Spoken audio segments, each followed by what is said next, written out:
ലൂക്കായുടെ സുവിശേഷം 10-ാം അധ്യായം 38 മുതൽ 43 വരെയുള്ള വാക്യങ്ങൾ. ആരാ പറഞ്ഞ? മർത്ത പറഞ്ഞ ആരാ? ആൻറ്റിക്ക് വന്നേ, ഒരു വമ്പർ സമ്മാനം പിടിച്ചോ. ശ്രദ്ധിക്കുക, മർത്ത മറിയം സംഭവം നമുക്ക് രണ്ടും ഒരു വിലയിരുത്തലാണല്ലോ. നമുക്ക് പലപ്പോഴും കൺഫ്യൂഷൻ വരുന്ന സംഭവമാണ്.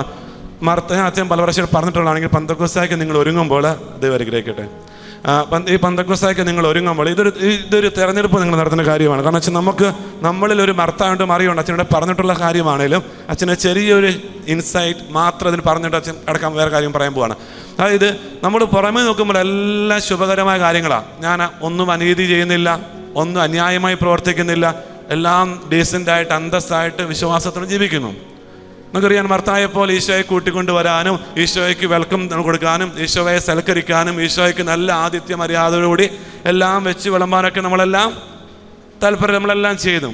പക്ഷെ ഇവിടെ മറിയം എന്താ ചെയ്തേ?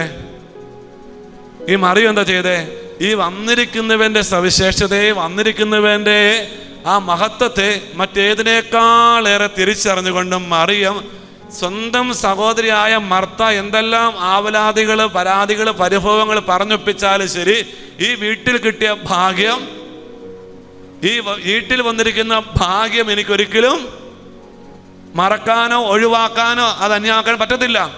അതുകൊണ്ട് തെല്ലും മറ്റു കാര്യങ്ങളിൽ ശ്രദ്ധയോ മറ്റു കാര്യങ്ങളിലേക്ക് നോട്ടവുമില്ലാതെ മുഴുവനായും മറിയം എന്ത് ചെയ്തു? സഹോദരി, ഈശോയുടെ പാദത്തിൽ കേട്ടവനെ നോക്കിക്കേ, എന്നാ ഭാഗം തിരഞ്ഞെടുത്തേ?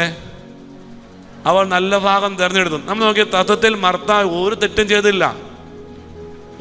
ചെയ്തില്ല. ഈശോയെ കയ്യെ കാലെ തൊട്ട് താണു വണങ്ങി സ്വീകരിച്ച് വീട്ടിൽ കൊണ്ടുവന്നു. ഉമ്മറത്ത് നല്ലൊരു കസരയ്ക്ക് ഇട്ടുകൊടുത്തു. ഇരിക്കു കർത്താവേ, ഞാൻ ഇപ്പം വരാമെന്ന് പറഞ്ഞ് അടുക്കളയിലേക്ക് പോയി. ആ തമ്പുരാൻ എന്തെങ്കിലുമൊക്കെ കൊടുക്കാനായിട്ട് അടുക്കളയിൽ കയറി കുറേ കാര്യങ്ങൾ ചെയ്തിട്ട് പുറത്തേക്ക് വന്നേ. പിന്നെ നമ്മൾ കുറച്ചൊക്കെയാണ് അറിയാതെ പറഞ്ഞു പോകൂലോ, നൊമ്പരമല്ല നമുക്കൊക്കെ വേദനയായിട്ട് വരുന്നത്. ഈ മർത്ത പറഞ്ഞതില്ല, ഇവളിങ്ങനെ സ്ഥിരം ഇങ്ങനെ ആരെങ്കിലും വന്നാൽ പിന്നെ പിന്നെ മറിയം അവിടെ വിട്ടു പോകത്തില്ല. പിന്നെ ഈശോടല്ലാതെ ആരോടായി മറിയം എന്ന് പറയുന്ന സഹോദരിയുടെ കുറവ് പറയുന്നേ? അതിനാൽ മർത്ത വളരെ വേദനയോടെ സ്വന്തം സഹോദരിയുടെ ഒരു കുറവ് ആരോട് പറഞ്ഞു? ഈശോയോട് പറഞ്ഞു. അവിടെയാണ് ഈശോ ഒരു വലിയ തിരുത്തൽ മർത്തായി കൊടുക്കുന്നത്. ഇന്നോർത്ത് നോക്കണം, നമുക്കറിയാമല്ലോ, ഇത്ര കണ്ണിച്ചോറിയില്ലാത്തൊരു ഈശോയാണോ? ഈശോയ്ക്ക് എന്ത് സ്വാതന്ത്ര്യത്തോടെ സൗഹൃദത്തോടെ മർത്തായി ഒന്ന് കൺഫ്രണ്ട് ചെയ്തുകൊണ്ട് മറിയത്തോടും പറയാൻ ഒരു 50-50 അണ്ടർസ്റ്റാൻഡിങ് പോകാമായിരുന്നില്ലേ? ചേച്ചിയെ തന്നെ പണിക്ക് വിടരുത്, ചേച്ചിക്കും അവസരങ്ങൾ കൊടുക്കണമെന്നൊക്കെ പറഞ്ഞ് ഈശോയ്ക്ക് എന്തൊരു പോളിഷ് ചെയ്ത് ശ്രേങ്ങോടെയൊക്കെ ഒന്ന് മർത്തായെ മുറിപ്പെടുത്താതെ പറയാമായിരുന്നല്ലോ. ചേച്ചിമാരും സഹോദരിമാരൊക്കെ പറയാമല്ലേ, പപ്പായ്ക്കും അമ്മയ്ക്ക് ഇച്ചിരിയും കൂടെ മയപ്പെടുത്തി കാര്യങ്ങൾ പറയാമായിരുന്നല്ലോ. ഈ മയമില്ലാത്തതല്ലേ ഇന്നത്തെ എല്ലാം മറിമായമായി മാറിയത്.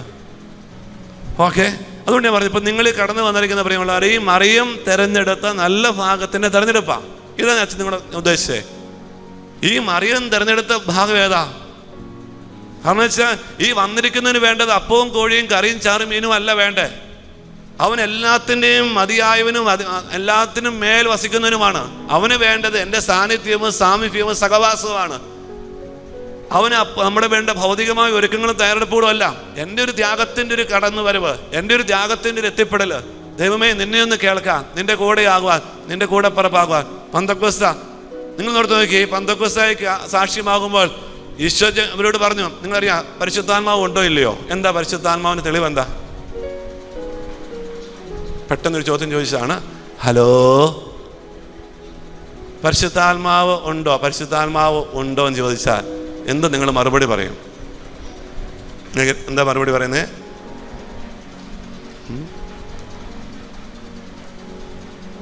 നിങ്ങൾക്കറിയാലോ, നമ്മുടെ sub catechism of the Catholic church CCC അതിൻ്റെ 680 ഖണ്ഡിക പറഞ്ഞ 83 ഖണ്ഡിക പറഞ്ഞ കാര്യം ഇതാണ്: പിതാവിൽ നിന്ന് പുറപ്പെട്ടതും പുത്രനിലൂടെ നൽകപ്പെട്ടവനുമായ ആളാണ് ആര്? ആ പിതാവിൽ നിന്ന് പുറപ്പെട്ട് പുത്രനിലൂടെ നൽകപ്പെട്ടതാണ്. ഇനി പരിശുദ്ധാത്മാവിലേക്ക് നമ്മൾ അടുക്കുന്ന പറഞ്ഞ് ത്രിയേക ദൈവത്തിൻ്റെ സാന്നിധ്യവും സാമീപ്യവും നമ്മൾ സമ്പന്നമാകുകയാണ്. അതായത് ഈ CCC 683, 85 ഒക്കെ ഈ പരിശുദ്ധാത്മാവിനെ എടുത്തു പറയാൻ കാരണം ഇതാ. ഇനി യോഹന്നാൻ സുവിശേഷം 14-ാം അധ്യായത്തിൽ 16-ാം വാക്യം എന്താ പറഞ്ഞേ? ഞാൻ നിങ്ങൾക്കൊരു സഹായകനെ നൽകും, അല്ലേ? അപ്പോൾ പരിശുദ്ധാത്മാവിനെ ആര് പറഞ്ഞതാണ്? ഈശോ തന്നെ പറഞ്ഞാണല്ലേ. ഈശോ പറഞ്ഞ നമുക്ക് വിശ്വസിക്കും. ഞാൻ ചോദിക്കും, ഇപ്പം നിങ്ങൾ പറയുകയാണ് ഇപ്പോൾ ഇവിടെ ദീപികാരൻ്റെ ആരാധന, ഇപ്പം ഞാനൊരു അക്രൈസ്തവൻ നിങ്ങളോട് ചോദിച്ചെന്ന് തോന്നുന്നു കഴിഞ്ഞ പ്രാവശ്യം, ഒരു അക്രൈസ്തവ സഹോദരൻ നിങ്ങളോട് ചോദിക്കുകയാണ്, നിങ്ങൾ സത്യത്തിൽ പക്ക വിഗ്രഹ ആരാധനയല്ല നടത്തുന്നേ, ഒരു സാധാ ഗോതമ്പപ്പത്തെ ഇത്ര കണ്ട് നിങ്ങൾ എന്തിനെ താണു വണങ്ങി ആരാധിക്കുന്നത്? കഷ്ടമുണ്ട് കേട്ടോ. നിങ്ങൾ വിഗ്രഹാരാധന അല്ല നടത്തുന്നതൊക്കെ വന്നിട്ട് നിങ്ങൾ പച്ച ഗോതമ്പപ്പത്തെ, മനുഷ്യ നിർമ്മിതമായ ഈ അപ്പത്തിൽ നിങ്ങൾ തമ്പുരാനെ കാണുമെന്ന് പറഞ്ഞ് സമ്മതിക്കണം കേട്ടോ. ഇങ്ങനെ ഞാൻ നിങ്ങളോട് പറയുകയാണെങ്കിൽ നിങ്ങൾ എങ്ങനെ അതിനെ ഖണ്ഡിച്ച് അത് ദൈവികാരണ്യമായിട്ട് നിങ്ങൾ പറയാൻ പറ്റും? ഇത് മാനുഷിക ചോദ്യം. ഹലോ, ടെൻഷൻ പിടിച്ചോ? നാളെ പെന്തക്കോസ്തായ്ക്ക് നിങ്ങളിപ്പോൾ നോക്കിയാൽ ലോകത്തെ ഏറ്റവും വലിയ അത്ഭുതം നമുക്കറിയാലോ, വിളക്കുന്നിൽ നമ്മുടെ കണ്ണൂർ ഇപ്പം അങ്ങനെ സംഭവിച്ച ദൈവികാരൻ്റെ അത്ഭുതം പോട്ടെ, എന്തേലും അത്ഭുതങ്ങൾ. നിങ്ങൾ നിന്ന് ലോകത്തിൽ ഈ പരിശുദ്ധാത്മാവിൻ്റെ നിർവ്വനെ പൂലങ്ങൾ ഏറ്റവും 2 വഴിയാണ്. ഒന്ന് വിശുദ്ധ കുർബാനയുടെ മുമ്പിൽ കുടികൊള്ളുക, 2 വിശുദ്ധ വചനം കയ്യിലെടുത്ത് വായിക്കുക. ഇതാണ് ആത്മാവിനെ അനുഭവിച്ച് ആസ്വദിച്ച് മുന്നോട്ടാണ്. ഇനി ഞാൻ ചോദിക്കുന്ന ചോദ്യം ഇതാണ്: 1, എന്തുകൊണ്ട് നിങ്ങൾ പരിശുദ്ധാത്മാവ് ഉണ്ടോ ഇല്ലെന്ന് വിശ്വസിക്കാൻ പറ്റും? എന്തുകൊണ്ട് പരിശുദ്ധാത്മാവിനെ വിളിക്കണം? 2, എന്തുകൊണ്ട് നമ്മൾ വിശുദ്ധ ദൈവികാരുണ്യത്തിൽ ഈശോയെ കാണുന്നു, ആരാധിക്കുന്നു? ഞാനൊരു അക്രൈസ്തവ അവസ്ഥയിൽ നിന്നുകൊണ്ട് നിങ്ങളോട് ചോദിച്ചാൽ നിങ്ങൾ എന്നാ മറുപടി പറയും? ഹലോ, ഇതാണ് പ്രശ്നം. ഞാൻ നിങ്ങളോട് പറയാം, നമ്മുടെ സമൂഹത്തിൽ നിന്നും നമ്മുടെ സമുദായത്തിൽ നിന്നൊക്കെ ആൾക്കാർ മാറിപ്പോകുന്നതും, അല്ലെങ്കിൽ നമ്മുടെ സഹോദരന്മാരൊക്കെ തെറ്റായ ബന്ധങ്ങളിലൊക്കെ പെട്ട് ഒലിഞ്ഞു പോകുന്നതിൻ്റെ കാര്യം ഒന്ന് നമ്മൾ ഉത്തരം മുട്ടി നിൽക്കും. അപ്പം ചോദിക്കുന്നവന് കയറി മേയാനുള്ള നമുക്കൊന്നും അറിയില്ല എന്നുള്ള ധ്വനി അവന് കിട്ടുമ്പോൾ അവൻ്റെ ആയുധങ്ങൾ നമ്മുടെ മേൽ നമ്മളെ കീഴ്പ്പെടുത്തും. 2, നമ്മൾ എന്നാ പറയും? നമ്മൾ അമ്മമ്മ വയ്ക്കും. നമ്മളിങ്ങനെ അയ്യോ അങ്ങനെയാ ഇങ്ങനെയാ, ഈ അയ്യോ പാവം ഈ ഏങ്ങലും തേങ്ങലും വരുമ്പോൾ അവന് ചേക്കാറുള്ള മറ്റൊരു തലം ഏതാ? നമ്മളെ മേൽ കയറി പടവെട്ടാനുള്ള മറ്റൊരു തലം. ഇതാ നമ്മുടെ പിള്ളേർ വീണ് പോകുന്നതും, പിള്ളേർ പെട്ടു പോകുന്നതും, പിള്ളേർ ചതിയപ്പെട്ടു പോകുന്നതും. കാരണം നല്ല തറവാടി കുടുംബത്തിലെ മോനാണ്, മോളാണ്. തറവാടിത്വം അങ്ങേയറ്റം മൂർത്തന്യ അവസ്ഥയെ കൊണ്ട് നടക്കുന്ന ആളുമായിരിക്കാം. പക്ഷെ ഈ തറവാടിത്തത്തിലാണോ ഇന്ന് പൊട്ടലും ചേറ്റലും സംഭവിക്കുന്നത്? ആണോ? ഹലോ, അപ്പോൾ നിങ്ങളോട് ചോദിക്കുക, നിങ്ങൾ എന്താണ് ഈ ഗോതമ്പപ്പത്തിൽ കാണുന്നതും കേൾക്കുന്നതൊക്കെ? എന്ത് മറുപടി പറയും? നിങ്ങൾ പെട്ടെന്ന് പറഞ്ഞേ. ഇപ്പം നമുക്കറിയാലോ, 3 വർഷങ്ങൾക്ക് മുമ്പ് സംഭവിച്ചത് ഇപ്പോഴാണ് സഭ ഡിക്ലെയർ ചെയ്തത്, ഔദ്യോഗികമായിട്ടൊരു ദീപികാരൻ അത്ഭുതമായിട്ട് പ്രഖ്യാപിച്ചില്ലേ? നിങ്ങളോട് ഞാൻ ചോദിക്കുന്നു, ഈ ദീപികാരണത്തിൽ എങ്ങനെ ഈശോയെ വിശ്വസിക്കാം? എങ്ങനെ ദീപികാരണത്തിൽ ഈശോയെ അനുഭവിക്കാം?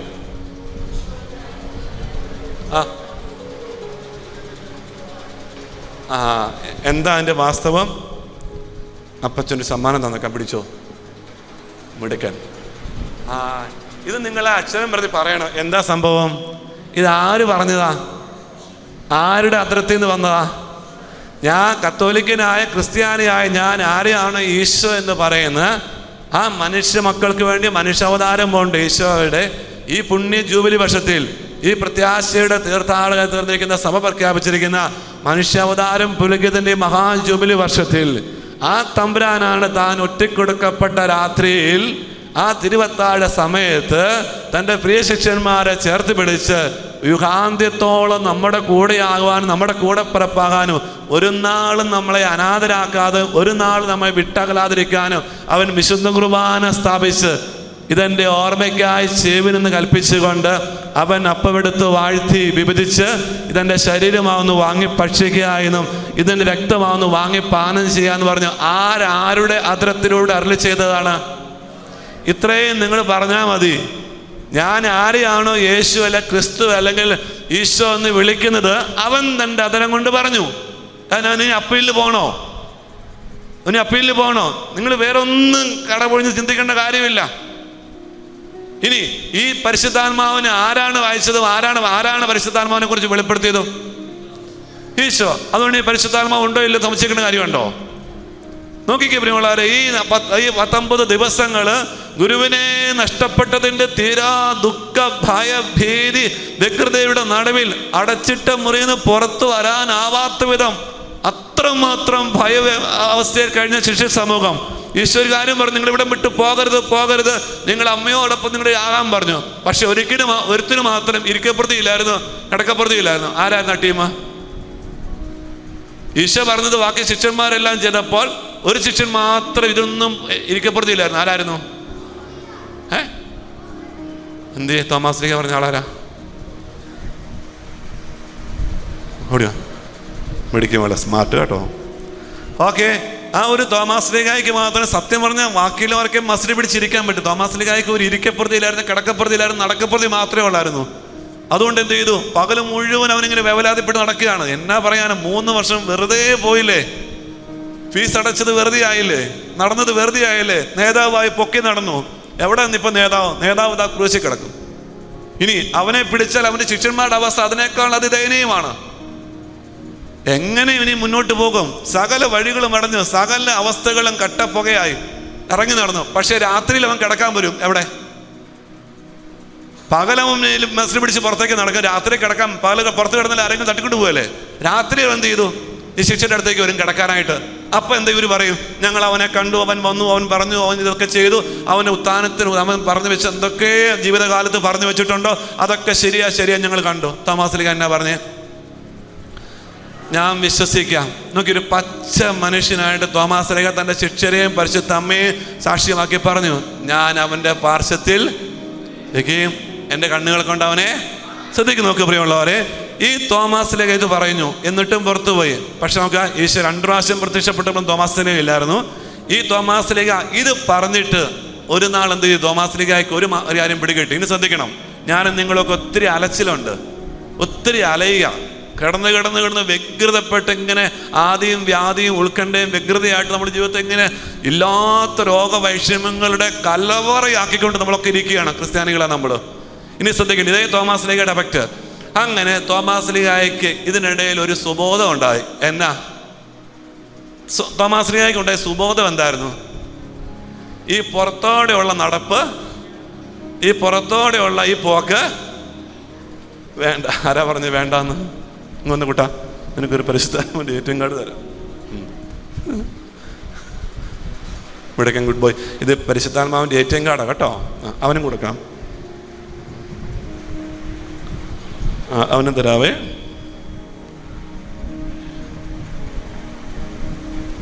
നീ വലിയ സാധനം പിടിച്ചു. ഓക്കെ, നിങ്ങൾ ശ്രദ്ധിച്ച്, ഞാൻ നിങ്ങളൊക്കെ കുറേ ഇങ്ങനെ സമയത്തെയും കാലത്തെയും ആരോഗ്യത്തെയും നമ്മുടെ നല്ല നിമിഷങ്ങളൊക്കെ കാട്ടിക്കൂട്ടിക്കളയാ ഈ അലച്ചില, ഈ പരക്കം പാഞ്ഞ് നടക്കുക. ഇനി എന്തൊക്കെ അങ്ങനെ ഒരു സുബോധം ഈ തോമാസ് ലീഗയ്ക്ക് ഉണ്ടായി. ഈ പുറത്തുള്ള നടപ്പ് കൊണ്ട് ഒന്നും നേടുകയല്ല. അങ്ങനെ ഈ നടക്കപ്രതി അവസാനിപ്പിച്ച്, ഓട്ടപ്രതിയെല്ലാം അവസാനിപ്പിച്ച് ഒരു നാൾ ഈ തോമാസ് ലീഗായും മസിൽ പിടിച്ച് എവിടെ കൂടി കൊണ്ടു? തമ്പുരാൻ കൽപ്പിച്ചിടത്ത്, തമ്പുരാൻ പറഞ്ഞിടത്ത് ഇരിക്കേണ്ടിടത്ത് ഇരിക്കേണ്ടവരോടുകൂടി ഇരിക്കേണ്ടതുപോലെ ഇരുന്ന ദിവസം. നോക്കിക്കേ, രണ്ടാം വരവിന് ശേഷം, രണ്ടാമത്തെ പ്രത്യക്ഷപ്പെടലിന് ശേഷം വീണ്ടും 8 ദിവസങ്ങൾക്ക് ശേഷം തോമാസ് ലീഗ അവരുടെ കൂടെ ഉണ്ടായ ദിവസം ഈശോ വീണ്ടും 3-ാം തവണ ഈ സമൂഹത്തിന് മേൽ പ്രത്യക്ഷപ്പെടുകയാണ് പെന്തക്കോസ്തായ്ക്ക് മുമ്പ്. എന്നിട്ട് എന്താ പറഞ്ഞേ?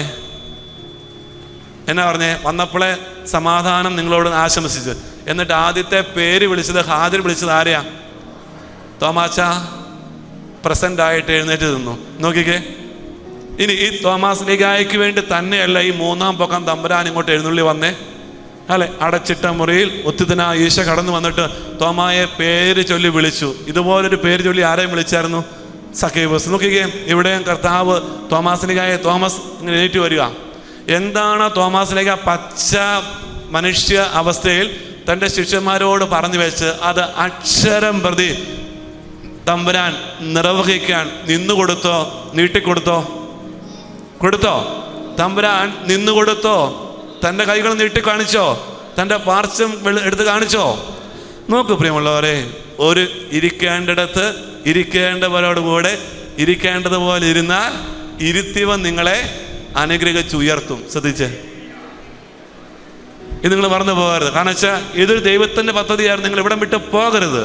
ആയിരിക്കുക നിങ്ങളുടെ ജീവിത അന്തസ്സ്. നിങ്ങൾ ഏൽപ്പിച്ചവരെ കൂടെ ചേർത്ത് പിടിച്ച് ആത്മീയവും ഭൗതികമായിട്ട് ദൈവം അനുവദിച്ച കുടുംബത്തിൽ, ദൈവം അനുവദിച്ച ജീവിത അന്തസ്സിൽ, ദൈവം അനുവദിച്ച ജീവിത പങ്കാളിയുടെ മക്കളോടൊപ്പം നിങ്ങളുടെ ഭൗതികമായ അവസ്ഥയിൽ ഏതൊക്കെ മേഖലകൾ അടയ്ക്കപ്പെടുകയോ ഒറ്റപ്പെടുത്തുകയോ ഒറ്റപ്പെടലുകളൊക്കെ നിങ്ങൾ വിധേയമായിട്ടുണ്ടോ?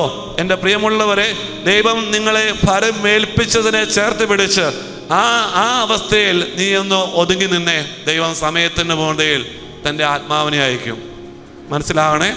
അതുകൊണ്ട് നിങ്ങൾ ഓർത്ത് നോക്കിയേ, ഒരിക്കലും പെന്തക്കോസ്ത ഈ സംജാതമായ സമയം പിന്നെ ഈ ലോകത്തിൻ്റെ ഏതെങ്കിലും ഒരു ശക്തി വിശേഷത്തിന് ഇവരെ നേരെ വെട്ടിക്കീറിയതുണ്ട്. വിശുദ്ധ അന്ത്രയോസിനെ വെട്ടി നടുവേ കൊടും വാളുകൊണ്ട് നിർഗമോദൽ പാദനെ വെട്ടിക്കീറുകയാണ് പച്ചയായിട്ട്.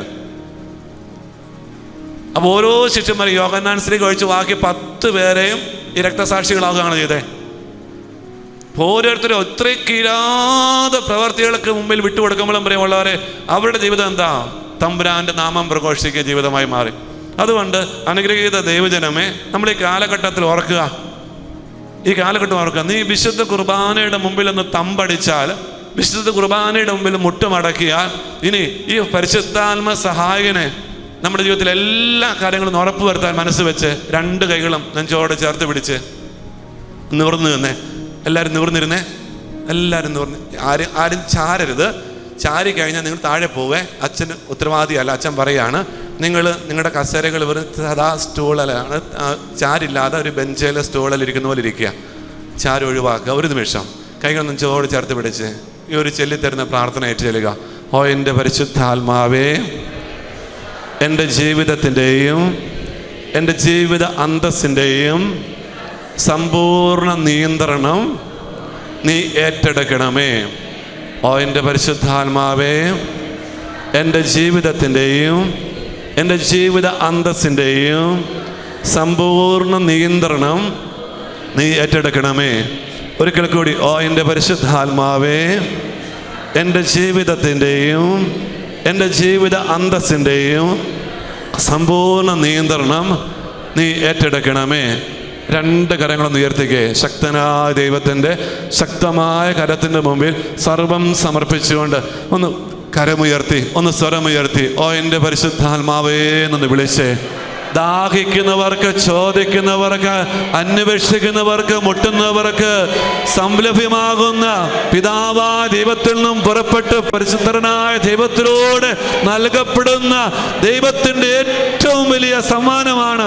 സ്വർഗം നമുക്ക് സമ്മാനിച്ച ഏറ്റവും വലിയ സമ്മാനമാണ്. വളരെ ദാഹത്തോടെ വിളിച്ച് എൻ്റെ പരിശുദ്ധാത്മാവേ എന്ന് വിളിച്ച് നിന്റെ എല്ലാ ഇരുളടഞ്ഞ ഇടങ്ങളിലേക്ക്, അടയ്ക്കപ്പെട്ട എല്ലാ ഇടങ്ങളിലേക്ക്, ഒറ്റപ്പെട്ട എല്ലാ ഇടങ്ങളിലേക്ക്, എല്ലാ രോഗ മേഖലകളിലെ തടസ്സങ്ങളിലേക്ക് ദാഹത്തോടെ വിളിച്ച്, വിശ്വാസത്തോടെ വിളിച്ച്, എൻ്റെ പരിശുദ്ധാത്മാവേ, പരിശുദ്ധാത്മാവേ,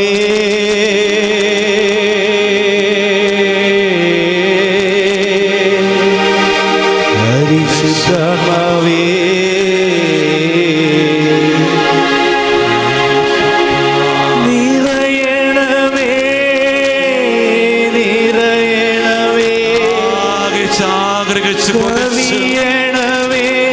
കവിഞ്ഞൊഴുകണമേ, നിറ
ചേർത്ത് പിടിച്ച്. എൻ്റെ പ്രിയമുള്ളവരെ, ചോദിക്കുമ്പോൾ, അന്വേഷിക്കുമ്പോൾ, മുട്ടുമ്പോൾ നിന്റെ മുമ്പിൽ തുറക്കുന്ന, വെളിപ്പെടുത്തുന്ന, തെളിയുന്ന ശക്തിയെ, ദൈവത്തെയാണ് നാം പരിശുദ്ധാത്മാവെന്ന് വിളിക്കുന്നത്. അവന് പുത്രനായ ദൈവം കൊടുത്ത നാമം, നിങ്ങൾക്കായൊരു സ്നേഹിതനെ, നിങ്ങൾക്കായൊരു സഹായകനെ ഞാൻ അയക്കുന്നു. അവനെല്ലാ കാര്യങ്ങളും നിങ്ങളെ പഠിപ്പിക്കും. നോക്കൂ പ്രിയമുള്ളവർ, ആ ഒരു പരിശുദ്ധാത്മ ആഗമന നിറവ്, സാന്നിധ്യവും സാമീപ്യവും സഹവാസവും എന്തുമാത്രം. ഇതാണ് സഭയുടെ ഒരു പിറവി, ഇതാണ് സഭയുടെ കരുത്ത്, ഇതാണ് സഭയുടെ ശക്തി. പ്രിയമുള്ളവരെ, പരിശുദ്ധാത്മാവിലേക്ക് എന്തുമാത്രം, എത്രത്തോളം നിന്റെ ജീവിതത്തെ ചേർത്ത് വെക്കുന്നു.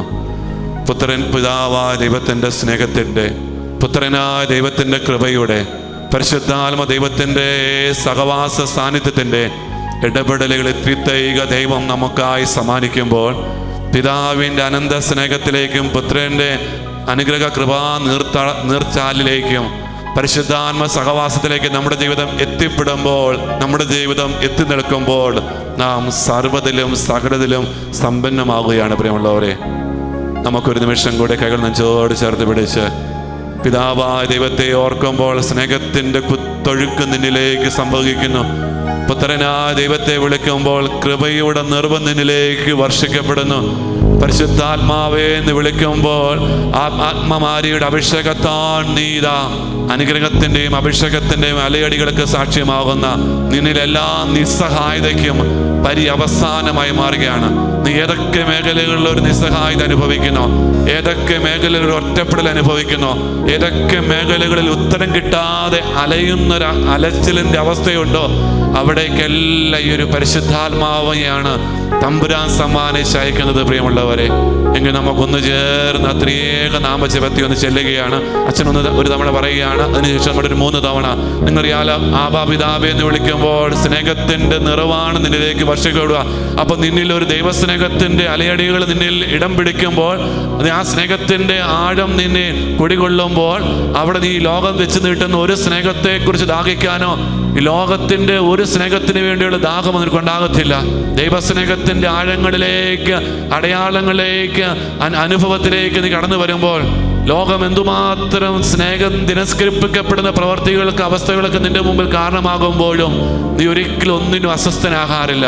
2, കൃപയുടെ നിറവ് നീ സ്വന്തമാക്കുമ്പോൾ, ആ കൃപയുടെ നിറവ് നിനക്ക് ജീവിതത്തിൽ ഏറ്റുവാങ്ങുമ്പോൾ നീ ഒന്നിലും പരാജിതനാകുന്നില്ല, ഒന്നിലും പരാജിതയാകുന്നില്ല. പ്രിയമുള്ളവരെ, ആ കൃപയാണ് എപ്പോഴും ദൈവഭയത്തിലേക്ക്, ദൈവശരണത്തിലേക്ക്, ദൈവ ആശ്രയ മനോഭാവത്തിലേക്ക് നിന്നെ പച്ചകിടാതെ അടിക്കടി ഏത് പ്രതികൂലങ്ങളും ഏത് പ്രതിസന്ധികളും പരിശുദ്ധ അമ്മയെ പോലെ, യോസേപ്പ് പിതാവിനെ പോലെ ദൈവത്തിൻ്റെ പക്കലേക്ക്, ദൈവത്തോട് മാത്രമായിട്ട് ദൈവസന്നിധിയിൽ അഭയവും ആശ്രയവും ഉത്തരവും കണ്ടെത്താൻ എത്തുന്ന വ്യക്തി എന്ന് പറഞ്ഞാൽ കൃപ നിറഞ്ഞവരക്കാം.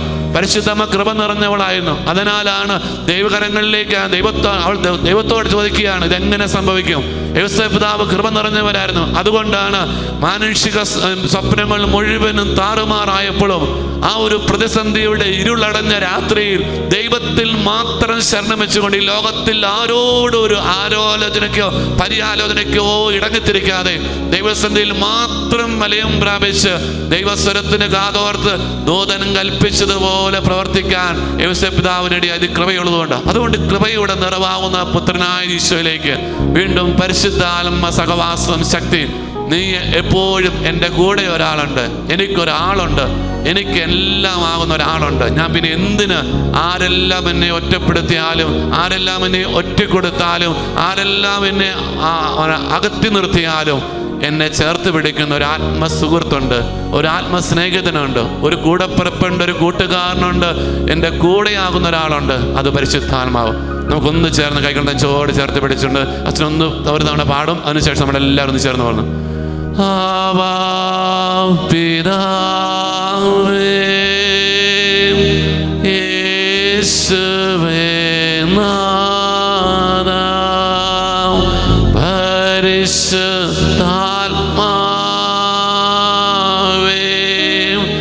ആവാ പിതാവേ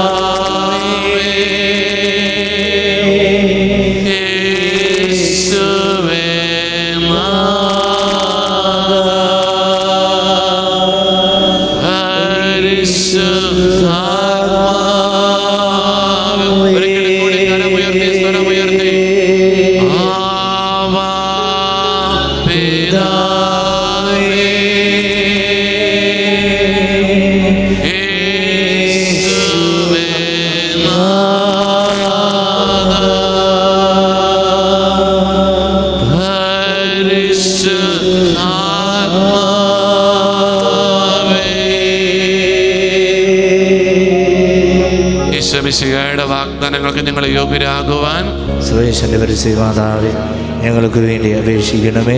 പ്രിയമുള്ള ദൈവജനമേ, പരസ്പരം ദൈവാനുഗ്രഹം കൊടുത്ത് കരം കൊടുത്ത് നിങ്ങൾ എത്ര കണ്ട് കരം ഉയർത്തുന്നുവോ അത്ര കണ്ട് നിങ്ങൾ കരം താഴ്ത്തുമ്പോൾ ഇടം വലം നല്ല ഷേക്കാൻഡ് കൊടുത്തേ.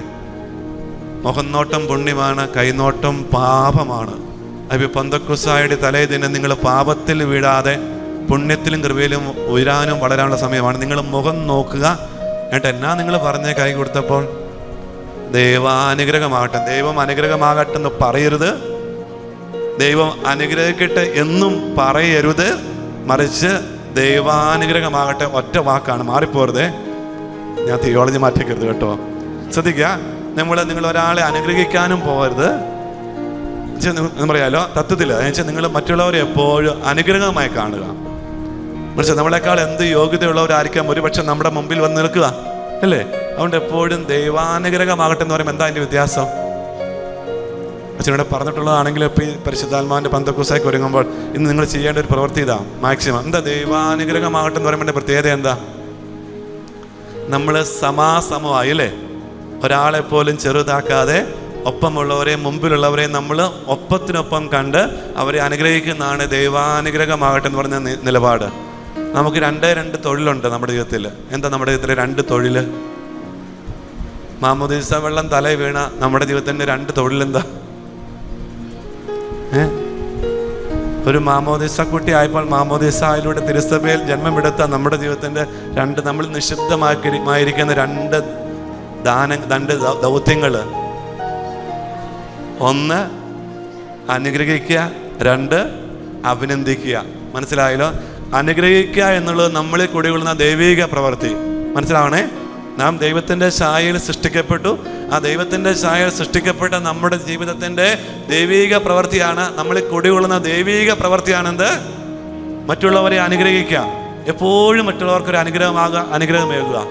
2 നിന്നിൽ കൊടുന്ന ഒരു മാനുഷിക പ്രവൃത്തിയാണ് മറ്റുള്ളവരെ യഥാവിധി. ഇത്രയും നേരമായില്ലേ, ഒന്ന് കണ്ണീരോടെ ചോദിച്ചോട്ടെ, നിങ്ങൾ ആരും വീട്ടിൽ നിന്ന് തനിച്ച് വന്നവരല്ലല്ലോ, ഒറ്റയ്ക്ക് പാർക്കുന്നവരും അല്ലല്ലോ. വീട്ടിൽ ആരെങ്കിലുമൊക്കെ കൂടെ ഇല്ലായിരുന്നോ? നിങ്ങൾ ഇത്രയും നേരമായിട്ട് ഒന്ന് ആത്മാർത്ഥമായിട്ട് അനുഗ്രഹിച്ചവരും ഒന്ന് ആത്മാർത്ഥമായിട്ട് അഭിനന്ദിച്ചവരും ഇവിടെ ഇരിപ്പുണ്ടോ? മക്കളുണ്ടായിരുന്നു, മരുമക്കളുണ്ടായിരുന്നു, പേരക്കിടാങ്ങളുണ്ടായിരുന്നു, ജീവിത പങ്കാളി ഉണ്ടായിരുന്നു. ഇതാണ് ഈ പ്രശ്നം. അച്ഛന് കഴിഞ്ഞ ദിവസം ഒരു ചേച്ചിയുടെ മോള് UK പോവാം. അപ്പോൾ അച്ഛനെ പ്രാർത്ഥിക്കാൻ വന്നപ്പോൾ ഞാൻ ഈ സമ്മാനം കൊടുത്തു. ചേച്ചിയോട് ഞാൻ നല്ല പച്ച മലയാളത്തിൽ പറഞ്ഞു, ഇത് മോളുടെ കയ്യിൽ കൊടുക്കുമ്പോൾ 2 കാര്യം പറയരുത്. ശ്രദ്ധിക്കണം. ഞാനിത് കൊടുത്തിട്ട് പറഞ്ഞു, ഇത് മോൾക്ക് UK പോകുമ്പോൾ കൊടുത്തു വിടുമ്പോൾ കൊടുക്കുക, 2 കാര്യം പറയരുത്. പ്രാർത്ഥിക്കാനും പറയരുത്, വായിക്കാനും പറയരുത്. ശ്രദ്ധിച്ചേ, സംഭവിച്ച കാര്യം ഞാൻ 2 കാര്യമാണ്. നിങ്ങൾ അമ്മച്ചി മോൾക്ക് ഇത് കൊടുക്കുമ്പോൾ പ്രാർത്ഥിക്കാനും പറയരുത്, ഇത് വായിക്കാനും പറയരുത്. അമ്മച്ചി ഇങ്ങനെ ബ്ലിങ്കായിട്ട് എന്നെ നോക്കിയിട്ടിരിക്കുക. എന്നാ ഞാൻ പറഞ്ഞു കൊടുക്കാം, പക്ഷെ പറയരുത് 2 കാര്യം. അമ്മച്ചി പോയി UK പോകാൻ റെഡി ആയിക്കൊണ്ടിരിക്കുന്ന 2 ദിവസം മുമ്പാണ്. അപ്പം കൊടുത്ത പാഠം അമ്മച്ചി ഒന്നും മിണ്ടാതെ നീട്ടി മകള് വാങ്ങിച്ച് പോയി. സാധാരണ അമ്മച്ചി എന്നാ കൊടുത്താലും മോളോടൊരു വലിയൊരു ഉപദേശം, ഒരു 5 മിനിറ്റ് നേരം ഉപദേശമുണ്ട്, അല്ലേ? വായിക്കണം, പ്രാർത്ഥിക്കണം, മുടക്കരുത്, മടക്കരുത്, ഇതൊന്നും പറഞ്ഞു, അല്ലേ? ഈ അമ്മച്ചി വല്ലതും പറഞ്ഞോ? അക്ഷരം ഒരു വിട്ടില്ല. ഈ വന്നു 2 ദിവസം കഴിഞ്ഞിട്ട് ഈ മോള് ചോദിച്ച ചോദ്യമുണ്ടും അമ്മയോട്, അമ്മ ഇതുവരെ എനിക്ക് എന്തെങ്കിലും ഏൽപ്പിച്ചിട്ടുണ്ടെങ്കിൽ അമ്മ എന്താ പറയുന്നേ? ഒരു 5 മിനിറ്റ് ഉപദേശമില്ലാതെ, 5 മിനിറ്റ് സംഭാഷണമില്ലാതെ ഒന്നും എനിക്ക് ഹാൻഡ് ഓവർ ചെയ്തിട്ടില്ല. ഇന്നലെ മാത്രം ഈ മിനിങ്ങാന്ന് തന്നപ്പോൾ അമ്മ എന്നോടൊന്നും മിണ്ടിയില്ലല്ലോ. അതെ, തന്ന അച്ഛൻ പറഞ്ഞ് മിണ്ടരുതെന്ന്. സത്യം പറഞ്ഞ പറയുന്നത് ഇപ്പം അതുകൊണ്ട് 17 ദിവസം അവൾ UK പോയിട്ട് ഇതുവരെ ആ കൊച്ച് രാവിലെ എണീറ്റാൽ ഈ സംഭവം മുട്ടുമ്മ നിന്നിട്ടാണ് ഇതിൻ്റെ 2 വശവും ആ മകൾ ചെല്ലുന്നത്. ഈ മകൾ പറഞ്ഞൊരു ഒരു കാര്യം ഇതാണ്, അമ്മയോട് പറഞ്ഞ അച്ഛനോട് പറ, അമ്മച്ചി പറഞ്ഞിരുന്നുവെങ്കിൽ ഞാൻ അപ്പം തന്നെ ആ അമ്മച്ചിയുടെ മേശപ്പുറത്ത് തന്നെ സാധനം വെച്ചേനെ. പക്ഷെ അമ്മച്ചി എന്നോട് പറയാതിരുന്നപ്പോൾ, ഞാൻ ഇത്രയും മുതിർന്ന പെണ്ണല്ലേ, BSc പാസ്സായി 2 വർഷം നാട്ടിൽ ജോലി ചെയ്തു, ഇപ്പോൾ UK പോകാനുള്ള പ്രായപൂർത്തിയായ പെണ്ണ്, ഇത് അമ്മയ്ക്ക് ഇപ്പം തിരിച്ചറിവായല്ലോ. പക്ഷെ അമ്മച്ചി പറയാതിരുന്നപ്പോൾ എനിക്കെന്ത് ചെയ്തു, ഇതെനിക്ക് വായിക്കാനും ഇതെനിക്ക് ഇത് കിട്ടി. അതുകൊണ്ട് എൻ്റെ പ്രിയമുള്ള പൊന്ന് വിലപ്പെട്ട അനുഗ്രഹീത മാതാപിതാക്കളെ, നിങ്ങൾ കുഞ്ഞുങ്ങളോടും ജീവിത പങ്കാളിലും പറയുന്ന പരിപാടി ഫുൾ സ്റ്റോപ്പ് ഇടുക. ഈ പന്തക്കുസായിക്ക് തലേ ദിവസം ചെയ്യേണ്ട ഒരു വലിയ തീരുമാനം ഇതാണ്. ഓക്കെ, നിങ്ങൾക്ക് 2 പണി നിങ്ങൾ മക്കളോട് ചെയ്യുക. മക്കളെ എല്ലാ കാര്യത്തിനും അനുഗ്രഹിക്കുക, എല്ലാ കാര്യത്തിനും അവരെ അഭിനന്ദിക്കുക. തെറ്റിനല്ല. നിങ്ങളുടെ പണി എന്ന് പറയുന്നത് മക്കളുടെ മുമ്പിൽ അനുഗ്രഹിക്കുക, അഭിനന്ദിക്കുക അഥവാ പ്രോത്സാഹിപ്പിക്കുക. പറയാൻ മനസ്സിലായല്ലോ. നിങ്ങൾ കുഞ്ഞുങ്ങളോട് ചെയ്യാൻ പറയാതെ. മനസ്സിലാകുന്നുണ്ടോ? നീ കൊച്ചു പറഞ്ഞു, അമ്മച്ചി പറഞ്ഞു, അമ്മച്ചിയുടെ കണ്ണ് നിറഞ്ഞ അമ്മ പൊട്ടിക്കാൻ പറയാം, അച്ഛാ ഇത്രയും നാളും അവളോട് പറഞ്ഞല്ലോ. നിങ്ങൾ ഇപ്പം ബോധപൂർവ്വം പറയുന്ന കാര്യമാണ്. നിങ്ങൾ വായിക്കാൻ പറയണ്ട, ചെയ്യാൻ പറയണ്ട. ഇത് അവരിലുണ്ടൊരു നിമിഷം. ഈ കൊച്ചിന് അത് പറയാതെ വന്നപ്പം ഇരട്ടിതായി പിടികിട്ടിയ സംഭവത്തിൻ്റെ കിടപ്പ് എവിടെയാണ്? നമ്മൾ പറച്ചിലെന്ന് അവസാനിപ്പിച്ചേ. അവിടെ നമ്മൾ പലപ്പോഴും നോക്കി നമ്മളെ കുഞ്ഞുങ്ങൾ പ്രത്യേകിച്ച് ദൈവകൃപയാൽ 2 മാസം ന്യൂസിലൻഡിൽ പോകാൻ പറ്റി. മാർച്ച് മാസം ഏപ്രിൽ മാസം ഫുള്ള് നമ്മുടെ മലയാളി കമ്മ്യൂണിറ്റി ഞാനുമായിരുന്നു. ഞാനൊരു കൊച്ചു സംഭവം നിങ്ങളോട് പറയുന്നതാണ്. ഞാൻ ആകെ കൂടെ ഒരു വലിയ സംഭവം സാക്ഷ്യമായത് നമ്മുടെ ഫ്രാൻസിസ് അസീസിയാണ്. അസീസി ഒരു ഭക്ത സംഘടന അല്ലെങ്കിൽ ഗ്രൂപ്പ് തുടങ്ങാനായിട്ട് ഇങ്ങനെ ത്യാഗത്തോട് പ്രദേശത്തിനെ എല്ലാം കൂട്ടി തുടങ്ങാൻ അനുവാദം ചോദിക്കാണ്ട് റോമിലേക്ക് പോയായിരുന്നല്ലേ. ഈ ചാക്കൊക്കെ ഉടുത്ത് ചാക്ക് വസ്ത്രമൊക്കെ ധരിച്ച് വളരെ ദയനീയമായ അവസ്ഥയിലാണ് റോമിലേക്ക് പോയി ഒരു പയസ് ഗ്രൂപ്പ് അല്ലെങ്കിൽ ഒരു ഭക്ത ഗ്രൂപ്പ് ആരംഭിക്കാനുള്ള അനുവാദത്തിന് വേണ്ടി ഫ്രാൻസിസ് അസീസിയും കൂട്ടരും റോമിൽ പോയത്. ഇവരുടെ ഈ വേഷഭൂഷാദികളെല്ലാം കണ്ടപ്പോഴത്തേനും റോമിലെ അധികാരികൾ എന്നാ പറഞ്ഞു, മാറപ്പാപ്പ അടക്കം പറഞ്ഞു, നീ ഈ പണിക്കൊന്നും നിനക്ക് പറ്റത്തില്ല, നീ പോയി പന്നികളോട് പോയി പ്രസംഗിച്ചാളം പറഞ്ഞു. ഫ്രാൻസിസ് ശിരസ നമിച്ച് അത് അപ്പാടെ വന്ന് നിർവഹിച്ചാൽ ചരിത്രം പറയുന്നത്. പക്ഷെ ഞാനിത് ഫ്രാൻസിസ് അസീസിയുടെ ജീവിതത്തിൽ മാത്രമേ ഞാൻ കണ്ടിട്ടുള്ളൂ, കേട്ടിട്ടുള്ളൂ, വായിച്ചിട്ടുള്ളൂ. ഇത്രമാത്രം അനുസരണത്തിന് വില കൽപ്പിച്ച ഒരു പുണ്യാത്മാവ് കണ്ടേ. ഇതുപോലൊരു വൈദികൻ ഞാൻ ഈ ന്യൂസിലൻഡിലെ 2 മാസം ദൈവിക ശുശ്രൂഷയ്ക്ക് പോയപ്പോൾ മനസ്സിലാക്കാൻ പറ്റി. നമുക്കൊരു 2ാം വത്തിക്കാൻ കൗൺസിൽ നടക്കുന്ന സമയത്ത് ന്യൂസിലൻഡ് ഒരു ഇംഗ്ലീഷ് വൈദികന് ഈ സഭയുടെ പുതിയ ഈ ഒരു ഭാവങ്ങളോട് അവസ്ഥകളോട് ഒട്ടും പൊരുത്തപ്പെടാൻ പറ്റിയില്ല. അപ്പോൾ ഈ ലിബറലൈസേഷൻ കൂടുതൽ ഒത്തിരിയേറെ ഈ പൊതുവായ കാര്യങ്ങളിലേക്ക് നമ്മുടെ അനുഷ്ഠാനങ്ങളും ആചാരങ്ങളും വരുത്തുന്ന മാറ്റങ്ങളൊന്നും ഈ വിശുദ്ധനായ വൈദികന് ഒട്ടും ഉൾക്കൊള്ളാൻ പറ്റിയില്ല. അതുകൊണ്ട് ഈ 2ാം വത്തിക്കാൻ കൗൺസിൽ പ്രകടിപ്പിച്ച പല ആശയങ്ങളോട് ഈ എളിയ ഇംഗ്ലീഷ് വൈദികന് എതിർപ്പുണ്ടായിരുന്നു. ഇത് നേരിട്ട് പോയി തൻ്റെ രൂപത പിതാവിനോട് അധ്യക്ഷനോട് പറഞ്ഞു. പിതാവ് ഒരൊറ്റ ബ്രേക്ക് കൊടുത്തു. ഇനി അച്ഛൻ പൊതുവായിട്ട് കുർബാനയും ചെല്ലണ്ട, മറ്റു കാര്യങ്ങളും ചെയ്യണ്ട, അച്ഛൻ എവിടെയും പോയി പ്രാർത്ഥിച്ചിരുന്നോളാൻ പറഞ്ഞു. ഈ അച്ഛന് 2ാം വത്തിക്കാൻ കൗൺസിലിലെ ചില നിലപാടുകളെ ചില കാഴ്ചപ്പാടുകളെ ഉൾക്കൊള്ളാൻ പറ്റാത്തതിൻ്റെ ഒരു നൊമ്പരം, ഒരു വേദന ഈ പിതാവിനോട് രൂപതാധ്യക്ഷനോട് പോയി പറഞ്ഞു. രൂപതാധ്യക്ഷൻ പറഞ്ഞു, അച്ഛന് പൊതുവായ പരിപാടികൾക്കൊന്നും പോകണ്ട, അച്ഛനൊരു സ്ഥലം കാണിച്ചു കൊടുത്ത് അവിടെ പോയി അച്ഛൻ പ്രൈവറ്റായിട്ട് കുർബാനയും ചൊല്ലി അവിടെ വരുന്നവർക്ക് കുമ്പസാരവും കാര്യങ്ങളൊക്കെ നടത്തിയിരുന്നോളാൻ പറഞ്ഞു. ഈ പുണ്യ ശ്രേഷ്ഠ വൈദികൻ പ്രിയമുള്ളവരെ യാതൊരു എതിരുവാ പറയാതെ ഒരു മറു ചെയ്യാതെ പിതാവിൻ്റെ അനുഗ്രഹം മേടിച്ച് വന്നു. ഒരു ചെറിയ വീട്ടിൽ താമസിക്കാൻ തുടങ്ങി. അവിടെ ആരാധന എഴുന്നള്ളിച്ച് വെച്ച് കുർബാനയും ചെല്ലാതെ നിന്ന് ഒത്തിരി ആൾക്കാർ വന്നു. ഇന്ന് ന്യൂസിലൻഡ് എന്ന് പറയുന്ന അനുഗ്രഹീത സമൃദ്ധിയുടെ രാജ്യത്തിൽ ഓക്ലൻഡ് എന്ന് പറയുന്ന സ്ഥലത്ത് ടിറ്ററങ്ക എന്ന് പറയുന്ന ഒരു സ്ഥലത്ത് ഒരു നിത്യ ആരാധന ചാപ്പല 24 അവേഴ്സും ജനങ്ങളെ സാക്ഷ്യമാക്കുന്ന ഒരു പുണ്യ തീർത്ഥാടന കേന്ദ്രമായി ഈ ഒരു ചാപ്പലായിട്ടത് മാറി. ഈ അച്ഛൻ 29 വർഷം അവിടെ ജീവിച്ചു. ഈ വിശുദ്ധനായ വൈദികൻ 29 വർഷം അനുസരിച്ച് ഈ കുർബാനയുടെ മുമ്പിലിരുന്ന് പ്രാർത്ഥിച്ച് ഒത്തിരിയേറെ ആൾക്കാർ, നമ്മുടെ ഈ മലയാളികൾ, തകർന്നു പോകുന്ന മലയാളികൾ ഒത്തിരി പേര് ഇപ്പം അതിൻ്റെ ആ ഗ്രൂപ്പിൽ ആ ഒരു നിത്യാരാധന ചാപ്പിൽ പ്രിയമുള്ളവരെ എത്രയോ നല്ല മലയാളികളെന്നറിയാം അവിടെ ശുശ്രൂഷിക്കുന്നത്. 24 മണിക്കൂർ ഇങ്ങനെ മാറി മാറി ഇങ്ങനെ ലോട്ടിട്ട് ഓരോ സമയത്ത് പോയി അവരുടെ സമയം അലോട്ട്മെൻ്റ് അനുസരിച്ച് അവിടെ പോയിരിക്കുന്നു. അതും അതിരമ്പുഴക്കാരനൊരു ഫാമിലിയാണ് പ്രിയമുള്ളവരെ. രാത്രി 12 മണിക്കും 1 മണിക്കൊക്കെ ആളില്ലാതെ വരുന്ന സമയത്ത് അവരാണ് പോയി. പകൽ മുഴുവൻ ജോലിയുണ്ട്, ഡ്യൂട്ടിയുണ്ട്, രാത്രി പോയി അവിടെ ഇരിക്കുന്നത്. അച്ഛൻ 3 തവണ ആ ചാപ്പലിൽ പോയി പ്രാർത്ഥിക്കാൻ തോന്നി. ഞാൻ പറയാം, എൻ്റെ ജീവിതത്തിലെ ഏറ്റവും വലിയൊരു നിമിഷമായത് ഒരു അനുസരണ വിധേയത്വത്തിന് വില കൽപ്പിച്ചപ്പോൾ അത് അപ്പാടെ ദൈവസന്നിധിയിൽ വന്ന് അത് സമർപ്പണമാക്കിയപ്പോൾ ആ പുണ്യവൈദികൻ 29 വർഷം അവിടെ ആരാധനയും ജീവിച്ചു, മരിച്ചുപോയി. ഇന്നും അത് ഒരിക്കൽ രൂപതയിൽ നിന്ന് അത് ക്ലോസ് ചെയ്യാൻ നോക്കിയിട്ട് നടത്തി ജനം സമ്മതിച്ചില്ല. ഇപ്പോൾ ആയിരങ്ങളാണ് ഈ ആലയത്തിലൂടെ കയറി. നമ്മൾ 24 hours വാതിലടയ്ക്കാത്ത അല്ലെങ്കിൽ ഒരിക്കലും ക്ലോസ് ഡൗൺ ചെയ്യാത്ത ഒരു ദേവാലയ നിത്യാരാധന ചാപ്പലാണ് ഈ ചാപ്പൽ സംഭവം. ഓക്കലണ്ടെന്ന് പറയുന്ന സ്ഥലത്ത്, ടിറ്ററിങ്ക എന്ന് പറയുന്ന സ്ഥലത്ത് ഉള്ള സ്ഥലത്ത് ഞാൻ പറഞ്ഞത് കാര്യം എന്ന് പറഞ്ഞാൽ തന്നെ നിങ്ങൾ തമ്പുരാൻ്റെ അടുത്തേക്ക് നിങ്ങൾ ഒറ്റപ്പെടൽ എത്തിപ്പെട്ടാൽ അത് വലിയൊരു സമ്പാദ്യ കലവറയായി മാറും. അതുകൊണ്ട് ഈ പന്തക്കോസായിക്ക് ഒരുങ്ങുമ്പോഴൊക്കെ നിങ്ങൾ കുറേ നേരം, ഞാൻ കഴിഞ്ഞ ദിവസം പെൺകുന്നത്ത് ഒരു വീട്ടിൽ ചെന്നപ്പോൾ ഒരമ്മച്ചി 3:30 മണി സമയം, 83 വയസ്സോളം ഉണ്ട്. അമ്മച്ചി സിറ്റ് ഔട്ട് ഇരുന്നിട്ട് ചുമ്മാ ഇങ്ങനെ, അമ്മച്ചി മാത്രമേ വീട്ടിൽ. അപ്പം മോള് ഒരു വർക്ക്ഷോപ്പ് നടത്തുന്നതാണ്. അപ്പോൾ ആ മോളെ കൂട്ടി ജസ്റ്റ് വീട്ടിൽ ചെന്ന് പ്രാർത്ഥിക്കാനായിട്ട്. അപ്പം അമ്മച്ചി മാത്രമേ ഉള്ളൂ വീട്ടിൽ, ഒരു പേരക്കിടാവേണ്ട മുറിയിലാണ്. അമ്മച്ചിയുടെ ബൈബിൾ കണ്ട അതിൻ്റെ പേജുകളെല്ലാം താഴെ പോകുന്ന അവസ്ഥയാണ്. ഞാൻ പറയും, നിങ്ങൾക്കൊരു മുഷിഞ്ഞ ബൈബിൾ ഉണ്ടെങ്കിൽ നിങ്ങൾ ആരാന്നറിയാവോ? നിങ്ങളുടെ സ്വന്തം കയ്യിലിരിക്കുന്ന ബൈബിൾ ഒരു മുഷിഞ്ഞ ബൈബിളാണെങ്കിൽ അതിൻ്റെ അടയാളം എന്താ? നിങ്ങളൊരു വിശുദ്ധനായ മനുഷ്യനാണ്. അതിൻ്റെ അടയാളം എന്താ? നിങ്ങളുടെ കയ്യിലിരിക്കുന്ന ബൈബിള്, ഈ അമ്മച്ചിയുടെ ബൈബിള് പേജുകളൊക്കെ ഏതാണ്ട് ഒരു പരുവായി. ഇതിൻ്റെ അർത്ഥം എന്താ?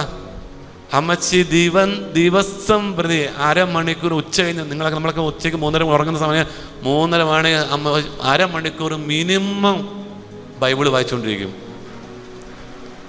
നിങ്ങൾക്കറിയാം, കഴിഞ്ഞ ദിവസം യൂട്യൂബിലൊക്കെ ഒരു കൊച്ചുണ്ട്, 3.5 വയസ്സുള്ള കൊച്ച്. ആ കൊച്ചിന് ബൈബിള് മാത്രം മതി. യൂട്യൂബിലൊക്കെ ഉണ്ടായിരുന്നു. 3.5 വയസ്സുള്ള കൊച്ചാ, ആ കൊച്ചിന് ബൈബിള് മാത്രം മതി. ബൈബിള് കിട്ടിയാൽ അതിന് വായിക്കാനൊന്നതില്ല, പക്ഷേ അത് മടിയിൽ ബൈബിൾ വെച്ച് ഇങ്ങനെ വായിക്കുന്ന പോലെ വായിച്ചുകൊണ്ടിരുന്നോളും. അതിന് എത്ര വായിക്കാമെന്ന് സ്ഫുടമായില്ല. ഇന്ന് എത്ര പേര് ഇത്രയും നേരമായിട്ട് ഈ വചനത്തെ, ഈ വഴിയാവുന്ന സത്യമാവുന്ന വെളിച്ചമാവുന്ന നിന്റെ കയ്യിലെത്തുന്ന ഈശോ, നിന്റെ കയ്യിലേന്തുന്ന ഈശോ, നിന്നോടൊപ്പമാവുന്ന ഈശോയെ ഇന്ന് കൈകൊണ്ടെടുത്ത് എത്ര പേരുണ്ട്?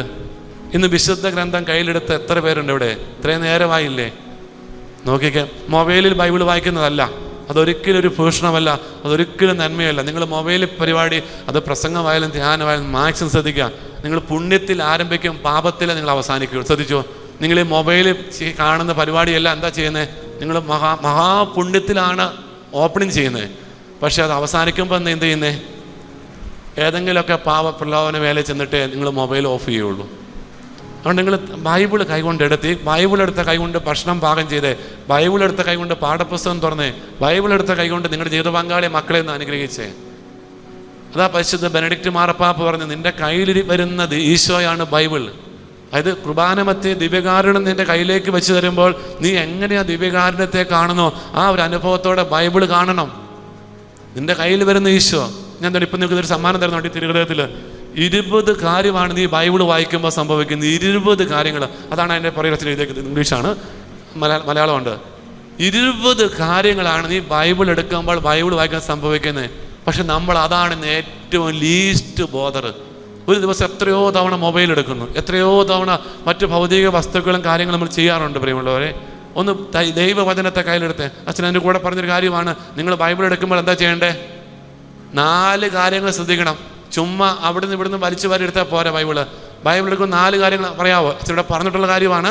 നിന്നെ കൂടെ പറഞ്ഞ ഈ പന്തക്കോസായിക്ക് ഒരുക്കമായിട്ട് നിങ്ങൾ ഇന്ന് ഈ രാത്രി നിങ്ങൾ മടിയിലിരിക്കേണ്ടതും നിങ്ങളുടെ കയ്യിലേന്തേണ്ടതും ഈ വചനമാവുന്ന ഈശോയാട്ടെ. ബൈബിൾ കയ്യിലെടുക്കുമ്പോൾ 4 സ്റ്റെപ്പ് ഏതൊക്കെയാണ്? ശ്രദ്ധിക്കുക.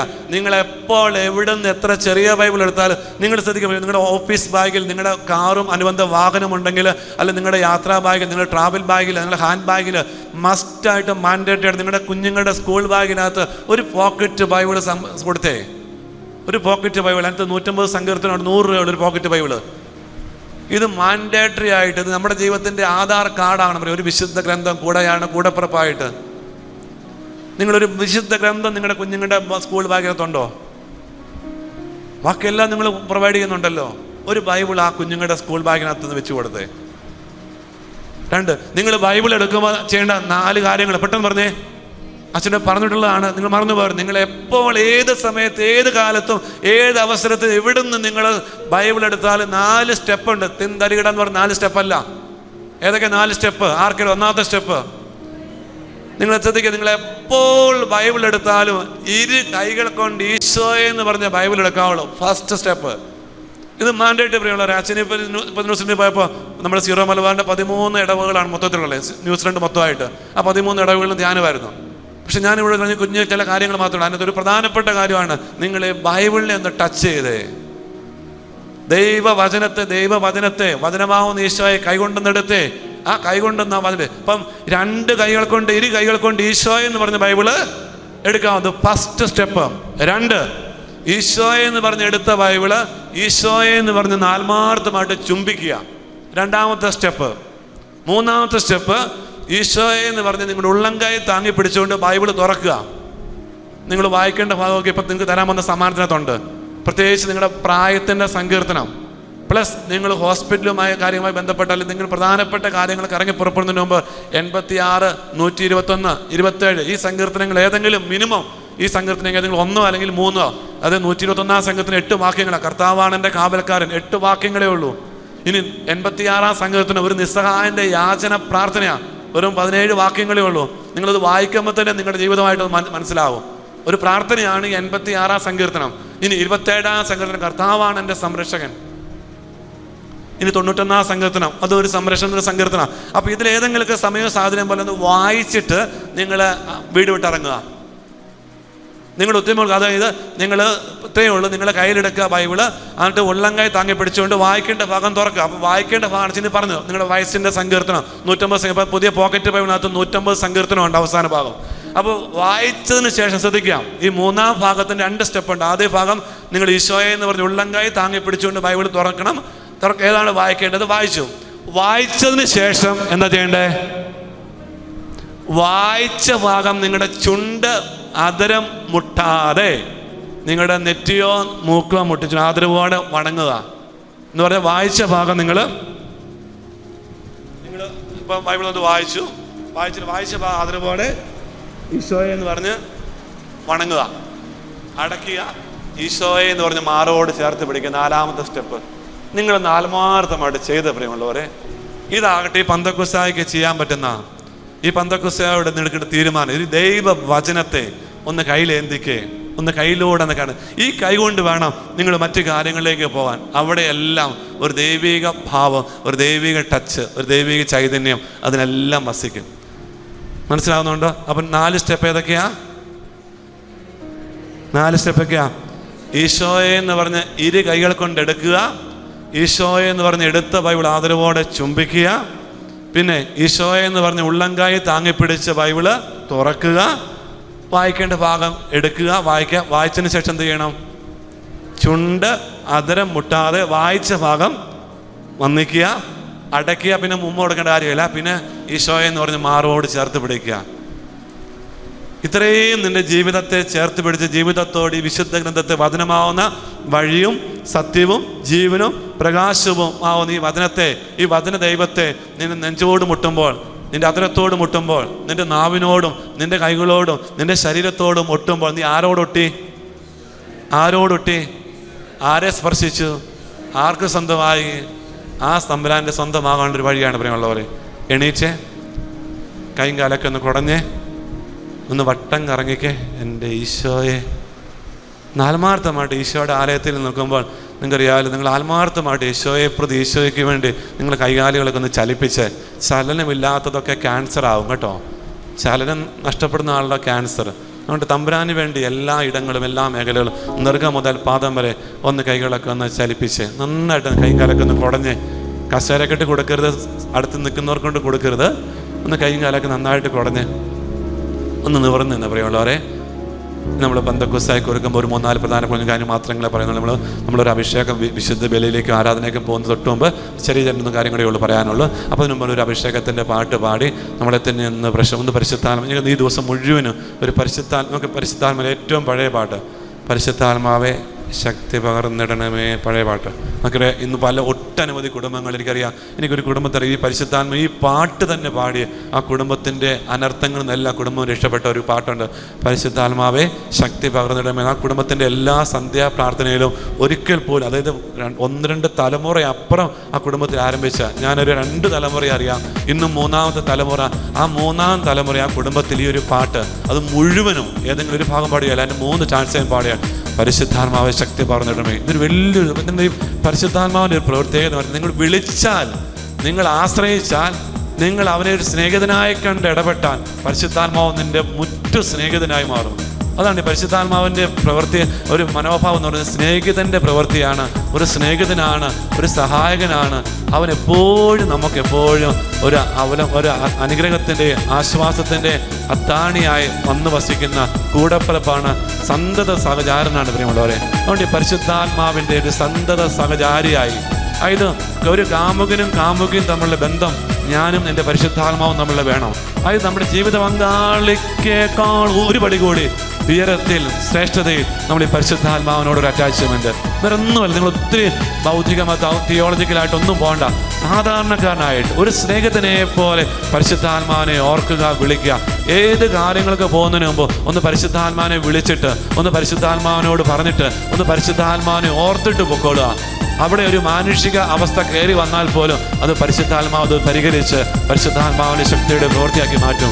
ആകയാൽ ദാഹത്തോടെ ഒന്ന് കരങ്ങളൊക്കെ നടിച്ച് ഒന്ന് പരിശുദ്ധാത്മാവിൻ്റെ നിറവിന് വേണ്ടി, ഒരു പെന്തക്കോസ്ത് അനുഭവത്തിന് വേണ്ടി, പ്രിയമുള്ളവരെ ആദ്യ നൂറ്റാണ്ടിലെ ഒരു അഭിഷേക ചൈതന്യത്തിൻ്റെ സാക്ഷിയാകുവാൻ ശക്തിയോടെ അഭിഷേകത്തോടെ ആയിരങ്ങളുടെ ഇടയിലേക്ക് ആത്മമാരി പെയ്തിറങ്ങിയ ഈ അഭിഷേക വരികളിലൂടെ എൻ്റെ ജീവിതത്തിൽ വലിയൊരു അനോയിന്റിങ്, ഒരു ഗ്രേറ്റർ അഭിഷേകം, ഒരു ഗ്രേറ്റർ അനോയിന്റിങ് ഇപ്പോൾ തന്നെ ഈ ദിവസം തന്നെ അനുഭവിച്ച് ആസ്വദിച്ച് അടയാളമായി അത്ഭുതമായി എൻ്റെ ജീവിതത്തെ എനിക്ക് മാറ്റണമെന്നുള്ള വീറോടെ വാശിയോടെ സമർപ്പണത്തോടെ ദാവിച്ച് പാടാം, പ്രാർത്ഥിക്കാം, കൈകളടിച്ച്.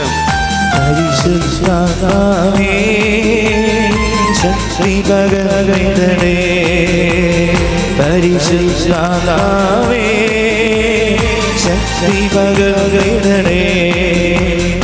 അവിടുത്തെ ബലങ്ങൾക്ക് ആവശ്യമെന്ന് കർത്താവേ നീ അറിയുന്നു, അവിടുത്തെ ബലങ്ങൾക്ക് ആവശ്യമെന്ന് കർത്താവേ നീ അറിയുന്നു. കരമുയർത്തിയടിച്ച് പരിശുദ്ധാത്മാവേ ശക്തി പകർന്നിടണേ, പരിശുദ്ധാത്മാവേ ശക്തി പകർന്നിടണേ, പരിശുദ്ധാത്മാവേ ശക്തി പകർന്നിടണേ, പരിശുദ്ധാത്മാവേ ശക്തി പകർന്നിടണേ.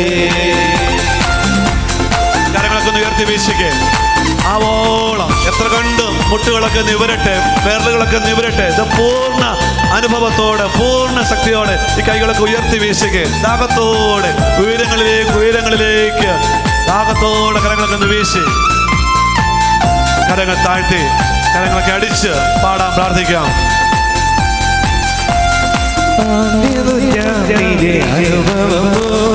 അതിശയം ലോകത്തിൽ നടന്നിടുവാൻ, അനുഭവമോ അതിശയം ലോകത്തിൽ നടന്നിടുവാൻ, അധിക ബലം തരണേ, ആവീലവേ അധിക ബലം തരണേ. പരിശുദ്ധാത്മാവേ ശക്തി പകർന്നിടണേ, പരിശുദ്ധാത്മാവേ ശക്തി പകർന്നിടണേ, പരിശുദ്ധാത്മാവേ ശക്തി പകർന്നിടണേ, പരിശുദ്ധാത്മാവേ ശക്തി പകർന്നിടണേ. കരങ്ങളൊക്കെ വശങ്ങളിലേക്ക് ചാഞ്ഞ് എല്ലാ ചായ്വുകളും പരിശുദ്ധാത്മാവിലേക്ക് ഇരുവശങ്ങളിലേക്ക് ഇരു കൈകളോടുകൂടി ചായുക. വശങ്ങളിലേക്കൊക്കെ ഒന്ന് ചായുക, വശങ്ങളിലേക്കൊക്കെ ഒന്ന് ചെരിയുക. അതിൻ്റെ ഈശോയുടെ വശത്തിലേക്ക് യോഹന്നാൻസിലേക്ക് ആയ പോലെ ഈശോയുടെ വശത്തിലേക്കുള്ള ചായ്വ്, ഒരു പരിശുദ്ധാത്മ ആശ്രയത്തിലേക്ക്, പരിശുദ്ധാത്മാവിലേക്കുള്ള ഒരു ചായ്വ്, പരിശുദ്ധാത്മാവിലേക്കുള്ള ഒരു ചെരിവ്. അതാകട്ടെ എൻ്റെ എല്ലാം, എൻ്റെ ഒട്ടിച്ചേരല്, എൻ്റെ ചായ്വ്, എൻ്റെ തിരിയല് എല്ലാം ദൈവത്തിലേക്കും പരിശുദ്ധാത്മാവിലേക്ക് എന്ന് വേണം. ദാഹിച്ചുകൊണ്ട് കൈകൾ താഴ്ത്തി കരങ്ങളൊക്കെ നടിച്ചുകൊണ്ട് തുറന്ന് പാടാം.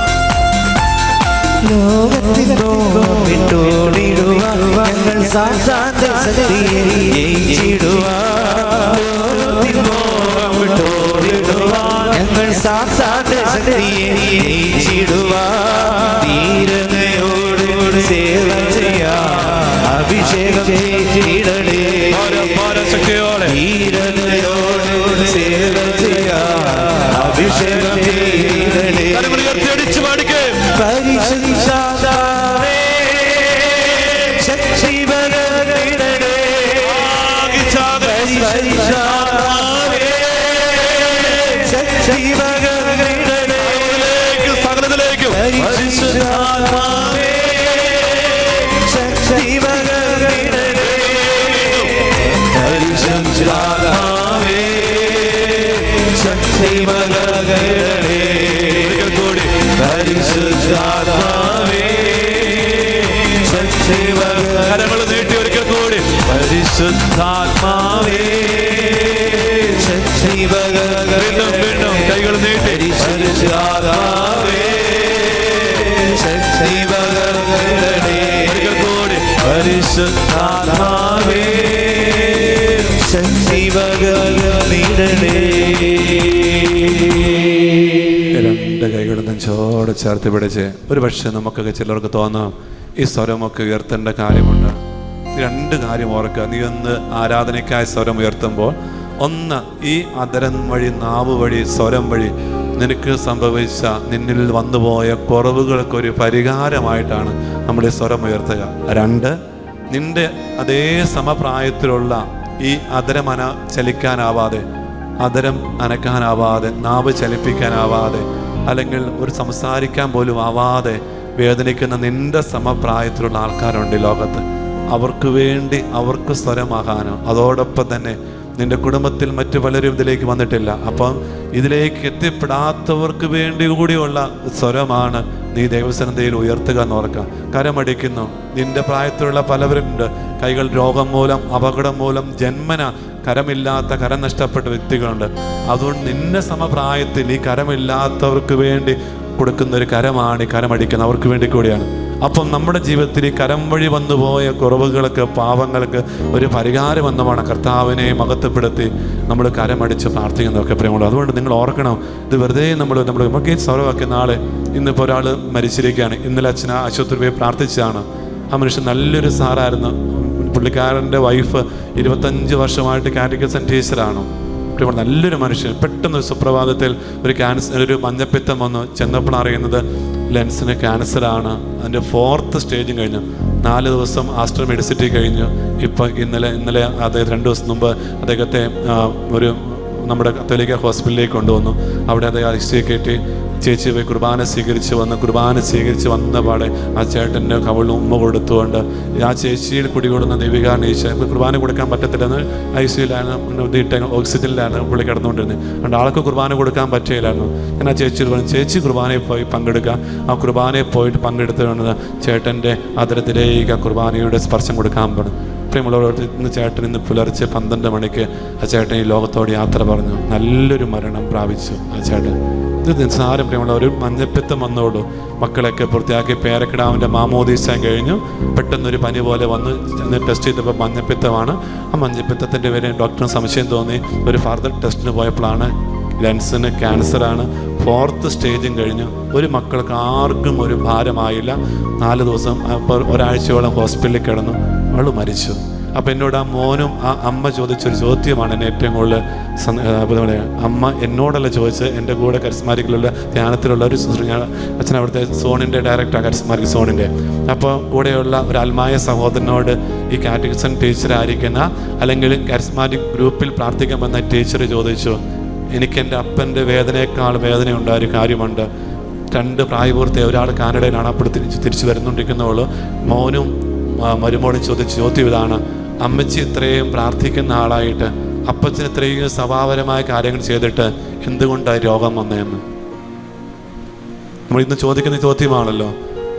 നിങ്ങളോടാണ് ചോദിക്കത്തില്ല. നിങ്ങൾ ഇത്രയും പള്ളിയിലും കാർമലിലൊക്കെ എത്ര വർഷമായി വരാൻ തുടങ്ങിയിട്ട് ചില വീട്ടിലെ ചില പ്രയാസങ്ങൾ വന്നപ്പോൾ അമ്മച്ചി ഇത്രയും പ്രാർത്ഥിച്ചിട്ട് അമ്മച്ചി 25 വർഷം ജൂബിലി ആഘോഷിച്ചു കാറ്റഗിസം പഠിപ്പിച്ചതിൻ്റെ. ഒരു ദിവസം പോലും കുർബാന മുടക്കാത്ത ദമ്പതികളാണ്. എന്നിട്ട് ഈ രോഗം വന്നത് എന്തുകൊണ്ടാണ്? ഇതേ ചോദ്യം ഉണ്ടായി ബൈബിളിൽ. എവിടെയാണ് ഉണ്ടായത്? ഇങ്ങനൊരു ചോദ്യം ബൈബിളിൽ ഉണ്ടായത് എവിടെയായിരുന്നു? പറയാവോ? ഇല്ലേ? അച്ഛനെ പറഞ്ഞ കാര്യം ഒന്ന് ബൈബിളിനോട് ചേർത്ത് പറയാണ്. ഇങ്ങനെയൊരു ബൈബിളിൽ സംഭവം ഉണ്ടായി. എവിടെയാ? ലാസറിന്റെ വീട്ടിൽ. ഈ ലാസർ രോഗബാധിതനായി കിടന്ന സമയത്ത് ഈശോ വന്നോ? ഒന്ന് ശ്രദ്ധിച്ചു നോക്കിയേ. എത്ര കണ്ണിൽ ചോരയില്ലാത്തൊരു മനുഷ്യനായി പോയി. തക്കരയും അടയും പോലെ സ്നേഹിച്ച് കയറി ഇറങ്ങിയ വീടാ ലാസറും മർത്തായും മറിയോള വീട്. ആ ലാസർ രോഗാവസ്ഥയിലായപ്പോൾ ഈശോ വന്നില്ല. പോട്ടെ. മരിച്ചപ്പം വന്നില്ല. പോട്ടെ. അടക്കിന് വന്നോ? ഇല്ല. എപ്പോഴാ ആളുടെ ഉലാത്തിന് വന്നേ? നിങ്ങളാണ് എന്നാ പറയാൻ പോകുന്ന ഡയലോഗ്. ശ്രദ്ധിച്ചു നോക്കി. നമ്മൾ മാനുഷികമായി ചിന്തിച്ചേ അല്ലേ? എത്രയോ സ്നേഹം. അവിടെ നിന്നവരൊക്കെ പറഞ്ഞു അവൻ ഏറെ സ്നേഹിച്ച വ്യക്തികളെ മരണത്തിൽ നിന്ന് ജയിച്ച് ഉയർപ്പിക്കാൻ കഴിയില്ല. ഇത്രയും വലിയ അസാധ്യങ്ങളെ സാധ്യമാക്കുന്ന അത്ഭുതം പ്രവർത്തിക്കുന്ന തമ്പുരാൻ എന്തുകൊണ്ട് ആ ഏറെ കയറി ഇറങ്ങിയ ഏറെ സ്നേഹിതരായി കണ്ട ഈ ലാസർ മരിച്ചപ്പോൾ തമ്പുരാൻ ആ പ്രദേശത്തേ ഇല്ല. രോഗിയായപ്പോൾ വന്നില്ല, മരിച്ചപ്പോൾ വന്നില്ല, അടക്കിന് വന്നില്ല. പണ്ട് കൊച്ചേട്ടൻ പറഞ്ഞ പോലെ എനിക്ക് അടക്കിനോ പോകാൻ പറ്റിയില്ല. 41 അടിയന്തരത്തിന് 2 ദിവസം നേരത്തെ ചെന്നില്ലെങ്കിൽ അവർ എന്നാ വിചാരിക്കും? എനിക്ക് അടക്കിനോ പോകാൻ പറ്റിയില്ല. അപ്പോൾ 41 അടിയന്തരത്തിന് 2 ദിവസം നേരത്തെ ചെന്നില്ലെങ്കിൽ അവർ എന്നാ പറയും? അപ്പൊ ഇതാ വന്നേക്കുക. എത്രാം പൊക്ക വരുന്നേ? ശ്രദ്ധിച്ചേ. ഇപ്പൊ നമ്മുടെ ഒക്കെ മനസ്സിലുള്ളൊരു അങ്കലാപ്പാണ്. ഞാൻ അവരോട് പറഞ്ഞു കൊടുത്ത സംഭവമാണ്. ഇന്നലെ ഈ മിനിങ്ങാന്ന് ഈ ഹോസ്പിറ്റലിൽ നിന്ന് ഈ ഐസിയു കിടക്കുന്ന പേഷ്യനെ കാണാൻ പോയപ്പോൾ ഇളയ മോനുണ്ട്, അത് മൂത്ത മോനുണ്ട്. ഇളയ മോന് അവരെ മാമോദീസം കഴിഞ്ഞ് ഭാര്യയും മക്കളെയും കൊണ്ട് ചെന്ന് കാനഡ ചെന്ന് ഇറങ്ങിയപ്പോഴാണ് ഇവിടുന്ന് വരുന്നത്. തിരിച്ചു കയറിപ്പോൾ ഇന്ന് വൈകിട്ട് അവരെ തിരിച്ചെത്തുള്ളൂ. പ്രിയമുള്ളവരെ, ഞാൻ ഈ മക്കളെ കൊണ്ട് ചോദിച്ചു, ഇതേ സംഭവം ബൈബിളിലുണ്ടായി. എന്തിനാ തമ്പുരാന് വീട്ടിൽ പോകാതിരുന്നേ? ഒന്ന് പറഞ്ഞേ. എന്തുകൊണ്ട് തമ്പുരാന് ആ വീട്ടിൽ പോയില്ല? രോഗിയായപ്പോൾ പോയില്ല, മരിച്ചപ്പോൾ പോയില്ല, അടക്കിന് പോയില്ല. 4-ാം പൊക്കം. 4-ാം പൊക്കത്തിന് പ്രത്യേകത എന്താ? യഹൂദ കൺസെപ്റ്റ് അനുസരിച്ച് ഒരാളെ അടക്കം ചെയ്ത് 4-ാം പൊക്കം ആത്മാവ് പോലും പരലോകം പ്രാപിക്കും.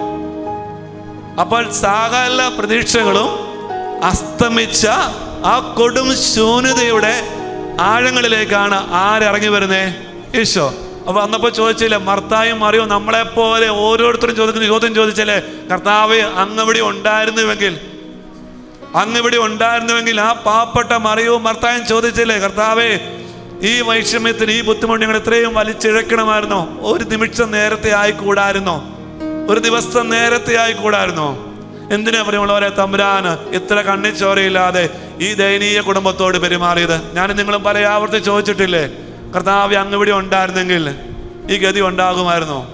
എന്തിനാ കർത്താവ് വൈകിയത്? നിങ്ങൾ ഉത്തരം പറഞ്ഞേ.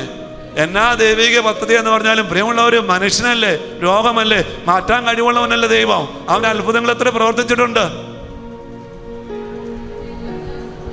ശ്രദ്ധിക്കുക. ഈ ലാസറിന് കൊടുക്കുന്ന ഒരു സൗഖ്യത്തെക്കാൾ, ലാസറിന് കൊടുക്കുന്ന ഒരു പുണ്യ കബറിടത്തെക്കാൾ ഈ ലാസറിന്റെ ഭവനത്തിൽ സംഭവിക്കുന്ന ഏറ്റവും വലിയ അത്ഭുതത്തിന് ദൈവം സ്നേഹിച്ച ഭവനം ഉപകരണമാക്കി മരണത്തിന്മേൽ വിജയം മരിക്കുന്ന ദൈവത്തിന്റെ ഉത്ഥാന രഹസ്യത്തിന്റെ അടയാള മുദ്ര ഈ ലാസറിന്റെ കുടുംബത്തിൽ അനർത്ഥകമാക്കുവാനും അത് വിശുദ്ധ ഗ്രന്ഥതാളുകളിൽ മരണത്തിൽ നിന്ന് ജയിച്ചവനായി ലാസറിനെ അവതരിപ്പിക്കുവാനുമായിരുന്നു അല്ലേ? അപ്പോൾ ഈ ഒരു അവസ്ഥയുമായിട്ട് തുലനം ചെയ്യുമ്പോൾ അവിടെ കഴിഞ്ഞ ദിവസങ്ങളിലൂടെ പോയ ദുഃഖങ്ങൾ എന്താണ്? തുലോ തുച്ഛം, വരാനിരിക്കുന്ന അനുഗ്രഹങ്ങളുമായി തുലനം ചെയ്യുമ്പോൾ ഇന്നിന്റെ സഹനങ്ങള് തുലോ തുച്ഛം നിസാരമെന്ന് പൗലോസ്ലീഹ പറഞ്ഞു വെച്ചിട്ടില്ലേ? ഇല്ലേ? അതുകൊണ്ട് എൻ്റെ പ്രിയമുള്ള ദൈവമക്കളെ, നമ്മുടെ ജീവിതത്തിൽ നമ്മൾ പ്രതീക്ഷിക്കാത്തിടത്ത്, നമ്മുടെ ജീവിതത്തിൽ അപ്രതീക്ഷിതങ്ങളായിട്ട് ചിലതൊക്കെ കടന്നു വരുമ്പോൾ ഇത് ദൈവത്തിലേക്ക് മറിയാനും ചായാനുമുള്ള ഏറ്റവും സുന്ദര നിമിഷാർത്ഥങ്ങളായിട്ട് നിങ്ങളൊന്ന് തിരിച്ചറിഞ്ഞ്, മറിച്ച് പരിഭവം പറയാനല്ല, പരാതിയല്ല, ഇതിലൂടെ ദൈവത്തിൻ്റെ വൻ കാര്യങ്ങൾ ഞാൻ പറഞ്ഞു ഒരു ആസ്റ്റർ മെഡിസിറ്റി അച്ഛൻ പോയി കണ്ടു. അപ്പം ഞാൻ പറഞ്ഞു നിങ്ങൾ ഈ ആസ്റ്റർ മെഡിസിറ്റി ചുമ്മാ അങ്ങോട്ടും ഇങ്ങോട്ടും ICU കെട്ടിക്കൊണ്ടിരിക്കുക, ചുമ്മാ ലക്ഷങ്ങൾ പൊടിക്കുക.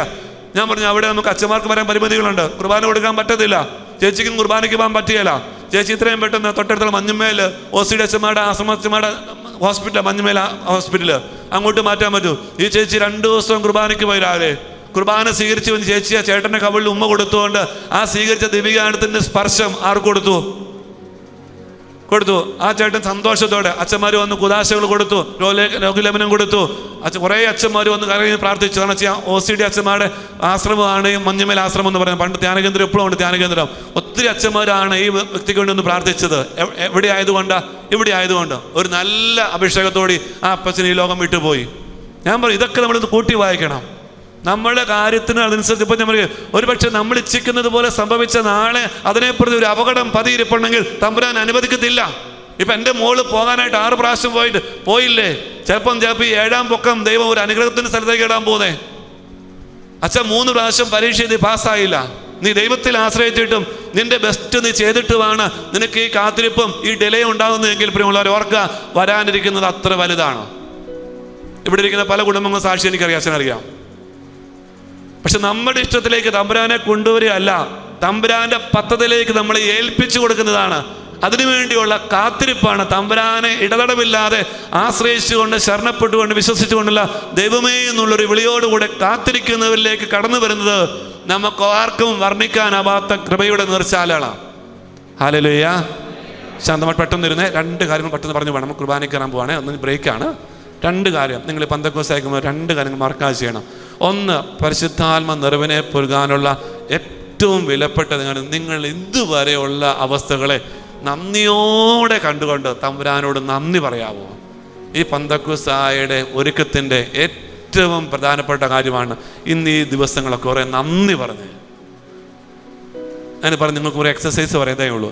എന്നിട്ടും തമ്പുരാനെ നീ എന്നെ, ഇതൊരു പ്രേസാണ്, ഒരു ലൈനാണ്. എന്നിട്ടും തമ്പുരാനെ നീ എന്നെ. അതിൻ്റെ അവസാനം നിങ്ങൾ കൂട്ടിച്ചേർക്കണം. എന്ത് ചെയ്യണം? എന്നെ തമ്പുരാനെ നീ തള്ളിയില്ലല്ലോ, എന്നെ തളർത്തിയില്ലല്ലോ, എന്നെ നീ രോഗിയാക്കിയില്ലല്ലോ, എന്നെ നീ ഒരു പരിഹാസ വിഷയമാക്കിയില്ലല്ലോ. ഇങ്ങനെ ഓരോ നിൻ്റെ ജീവിതവുമായി ബന്ധപ്പെട്ട് ഇപ്പം എനിക്ക് 48 വയസ്സാണ്. അപ്പോൾ ഞാൻ 48 തവണ എന്ത് പറയണേ? എന്നിട്ടും തമ്പുരാനെ നീ എന്നെ. എന്നിട്ട് 48 കാര്യങ്ങൾ നീ പറയണം അവസാനം. എന്നിട്ടും തമ്പുരാനെ എല്ലാം 48 തവണ പറയണം. പക്ഷെ 48 തവണ ഇത് പറഞ്ഞ അവസാനം നിങ്ങൾ കൂട്ടിച്ചേർക്കണം. എന്നിട്ടും തമ്പുരാനെ കംപ്ലീറ്റ് അല്ല, എന്നിട്ടും തമ്പുരാനെ നീ എന്നെ ഓർത്തല്ലോ, ഒന്നാമത്തെ. 2ാമത്തെ കാര്യം, എന്നിട്ടും തമ്പുരാനെ നീ എന്നെ ഇത്രത്തോളം ഉയർത്തിയല്ലോ. അടുത്തത്, എന്നിട്ടും തമ്പുരാനെ നീ എന്നെ ഇത്രയും പരിപാലിച്ചില്ലേ. വീണ്ടും, എന്നിട്ടും തമ്പുരാനെ നീ എന്നെ എന്തുമാത്രം കുറവുകൾ എനിക്കുണ്ടായി. എൻ്റെ കുറവുകൾ ആരെങ്കിലും കാണുമായിരുന്നുവെങ്കിൽ, എൻ്റെ മാനുഷിക വീഴ്ചകൾ ആരെങ്കിലും കണ്ണിപ്പെട്ടിരുന്നെങ്കിൽ എത്ര മാധ്യമങ്ങളുടെ കയറി വന്നേനെ. നമ്മൾ ഓരോരുത്തരും ചിന്തിച്ച് നോക്കിയ പ്രിയമുള്ളവരെ. ഇപ്പോൾ ഞാൻ ജയിൽ മിനിസ്ട്രി ചെയ്യുന്ന ആളാണ്. ഞായറാഴ്ചകളിലെല്ലാം ജയിലുകളൊക്കെ, ഇപ്പോൾ നാളെ ജയിലിലെ കുർബാന, ഇപ്പോൾ നാളെ സബ് ജയിലിലെ കുർബാന. അപ്പോൾ നമ്മൾ പറയല്ലേ, ഇപ്പം ഈ ക്രിസ്തോസം പിതാവ് ജയിലിൽ തടവറ മക്കളെ കണ്ടപ്പോൾ, ക്രിസ്തോസം പിതാവ് നമുക്കറിയാലോ ഫലിതങ്ങളുടെ പിതാവാണ് ക്രിസ്തോസം പിതാവ്, മാർത്തോമാ സഭയുടെ പിതാവായിരുന്നു. ആ പിതാവ് ഇങ്ങനെ ജയിലിൽ വലിയ സെൻട്രൽ ജയിലിൽ ഇങ്ങനെ വലിയ ഗ്യാതറിങ്ങാണ് തടവറ മക്കളുടെ മുന്നിൽ. ജസ്റ്റ് ഒരു ക്രിസ്മസ് ഒക്കേഷനിൽ ആശംസ പറയാനായിട്ട് പിതാവ് വന്നാണ്. അപ്പോൾ പിതാവ് ഇവരെല്ലാം അങ്ങ് നോക്കിക്കൊണ്ടിരിക്കുക, എല്ലാവരും ഇരിക്കുക. അപ്പോൾ പിതാവ് ഇവരോട് ചോദിച്ചു, മക്കളെ നിങ്ങളും ഞങ്ങളും നമ്മളുടെ വ്യത്യാസം എന്താ? ആരോടെ ചോദിക്കുന്നത്? ജീവപര്യന്തം ശിക്ഷകൾ അനുഭവിച്ച് കിടക്കുന്ന തടവറയിലായിരിക്കുന്ന തടവറക്കാരോട് ചോദിക്കുകയാണ്, മക്കളെ നിങ്ങളും ഞങ്ങളും നമ്മൾ വ്യത്യാസം എന്താ? ആരോടെ ചോദിക്കുന്നത്? അഭിമന്യ മെത്രാപ്പോലീത്ത തടവറയിൽ അറിഞ്ഞോ അറിയാതെയോ അല്ലെങ്കിൽ ചതിയിൽപ്പെട്ടോ അല്ലെങ്കിൽ നേരിട്ടോ സംഭവിച്ചു പോയ തെറ്റിന് ശിക്ഷ അനുഭവിക്കുന്ന, ജയിൽവാസം അനുഭവിക്കുന്ന തടവറ മക്കളോട് ചോദിക്കുന്നത്, നിങ്ങളും ഞങ്ങളും നമ്മൾ വ്യത്യാസം എന്താ? അവർ ആശ്ചര്യഭരിതരായിട്ട് പിതാവിൻ്റെ മുഖത്തേക്ക് നോക്കി വയ്ക്കുക. 300 തടവറ മക്കൾ. പിതാവ് എന്നെ പറഞ്ഞറിയാവോ? ആ കൊടും നിശബ്ദതയിൽ ഈ ക്രിസ്തോസം പിതാവ് പറഞ്ഞ മറുപടി എന്നറിയാവോ? മക്കളെ, ഒരൊറ്റ വ്യത്യാസമേ ഉള്ളൂ നിങ്ങളും ഞങ്ങളും തമ്മിലുള്ള. നിങ്ങളോ പിടിക്കപ്പെട്ട കള്ളന്മാരോ, ഞങ്ങളോ പിടിക്കപ്പെടാത്ത കള്ളന്മാർ. നമ്മൾ പലപ്പോഴും ചിലപ്പം കൊമ്പും വാലൊക്കെ പൊക്കി നമ്മൾ പല കാര്യങ്ങളും പലരെ ചോദ്യം ചെയ്യുമ്പോൾ പ്രകൃതി തന്നെ നമ്മളോട് പറഞ്ഞിട്ട് 3 വട്ടം നമ്മൾ നോക്കണം, അല്ലേ? ഞാൻ ഒരാളുടെ മേൽ വിരൽ ചൂണ്ടുമ്പോൾ 3 വിരലാണ്, അല്ലേ? സത്യം നോക്കി, ഇതൊരു പ്രകൃതിയുടെ തന്നെ സത്യമാണ്. ഞാൻ ഒരാളുടെ മേൽ കൈ ചൂണ്ടി ആരോപണ പ്രത്യാരോപണങ്ങൾ ഉന്നയിക്കുമ്പോൾ എൻ്റെ മേൽ 3 വിരലുകൾ, സ്വന്തം വിരലുകൾ നമ്മുടെ മേൽ നീട്ടുക. 3 എണ്ണം. ഹലോ. അതുകൊണ്ട് ഒന്ന് ചിന്തിച്ചേ, ഇതുവരെ അതുകൊണ്ട് ഇന്നേ ദിവസം നിങ്ങൾ നന്ദിയുടെ ഒരു നിറകുടമായി മാറട്ടെ. എല്ലാത്തിനും ഒന്ന് നന്ദി പറഞ്ഞു തമ്പുരാനോട്. തൊട്ടതിനും പിടിച്ചതിന് ഓർമ്മ വെച്ച നാട് മുതൽ ഈ ദിവസം പക്ഷെ നിങ്ങൾക്ക് ലഭിച്ച ജീവിതാന്തസ് ഓക്കെ, കുറവുകളുണ്ടാകാം, പോരായ്മ ഉണ്ടാകാം, വെല്ലുവിളികളുണ്ടാകാം, പ്രശ്നങ്ങളുണ്ടാകാം, എന്തെങ്കിലും ഉണ്ടാകാം. അതൊക്കെ ഒന്ന് സമർപ്പിച്ചേ. എല്ലാറ്റിനും നിന്റെ കുറവോടും നിന്റെ നിറവോടും, ഇപ്പോൾ പ്രത്യേകിച്ച് നിറവോടുകൂടി മാത്രമല്ല, നിന്റെ കുറവിനെയും കണ്ട്, നിന്റെ ബലഹീനതകളെ കണ്ട്, നിന്റെ തഴക്കദോഷങ്ങളെ കണ്ട്, നിന്റെ എല്ലാ പരാജയ വെല്ലുവിളികളെ, പാപ വഴികളെയും പാപമോഹങ്ങളെയും പാപചിന്തകളെല്ലാം സമർപ്പിച്ച് സർവ്വതിനെയും നന്ദി പറയും. അപ്പോൾ ഒന്നാമത്തെ കാര്യം, പെന്തക്കോസ്തായിക്ക് നിങ്ങൾ ഈ ദിവസം ഒരുങ്ങുമ്പോൾ ഒന്ന് നന്ദി പറയാൻ മാറ്റി വെച്ചേ. ഒരു പക്ഷേ നിങ്ങളുടെ വയസ്സിൻ്റെ അത്രയും തവണ എന്ത് പറയണം, എന്നിട്ടും തമ്പുരാനെ നീ എന്നെ വിളിച്ചില്ല, എന്നിട്ട് പറയാ 1 മിനിറ്റ് സ്തുതിച്ച് പ്രാർത്ഥിക്കുക, നന്ദി പറയാ. വീണ്ടും അടുത്ത് എന്നിട്ടും തമ്പുരാനെ നീ എന്നെ കൈവിട്ടില്ലല്ലോ, നന്ദി ദൈവമേ, നന്ദി ദൈവമേ, നന്ദി ദൈവമേ. അങ്ങനെ ഓരോന്നും പറയാ. എന്നിട്ട് അവസാനം ഒരു നന്ദിയും കൂടെ പറയുക. അങ്ങനെ നിങ്ങളുടെ വയസ്സിന് അത്രയും തവണ ഒന്ന് പറയാമോ? പറയാമോ മക്കളെ? നിങ്ങളുടെ പ്രായം അവിടെ പ്രായം പോലെ അല്ലല്ലോ, നിങ്ങളുടെ പ്രായത്തിൻ്റെ അത്രയും തവണ എങ്ങനെ ഒന്ന് പറയാമോ? അച്ഛൻ ഈ പ്രായത്തിൻ്റെ പറയുമ്പോൾ 2 കാര്യങ്ങൾ ചെയ്യണം.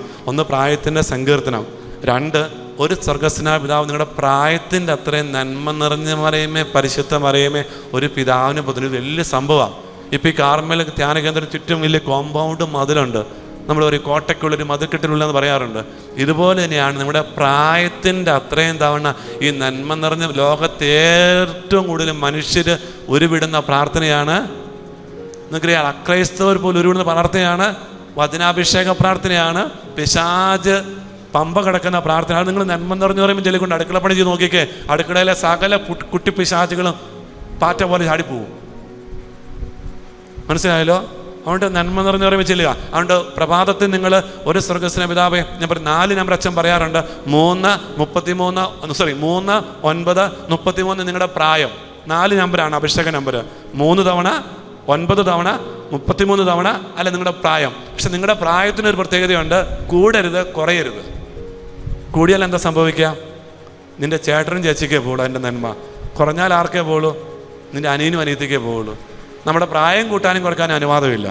ഓക്കെ, അത് കൃത്യമായിട്ട് ചെയ്യണം. പക്ഷെ ശ്രദ്ധിക്കണം, ഇതൊരു കൊന്തയ്ക്ക് പകരമല്ല, ജപമാലയ്ക്ക് പകരമല്ല കേട്ടോ.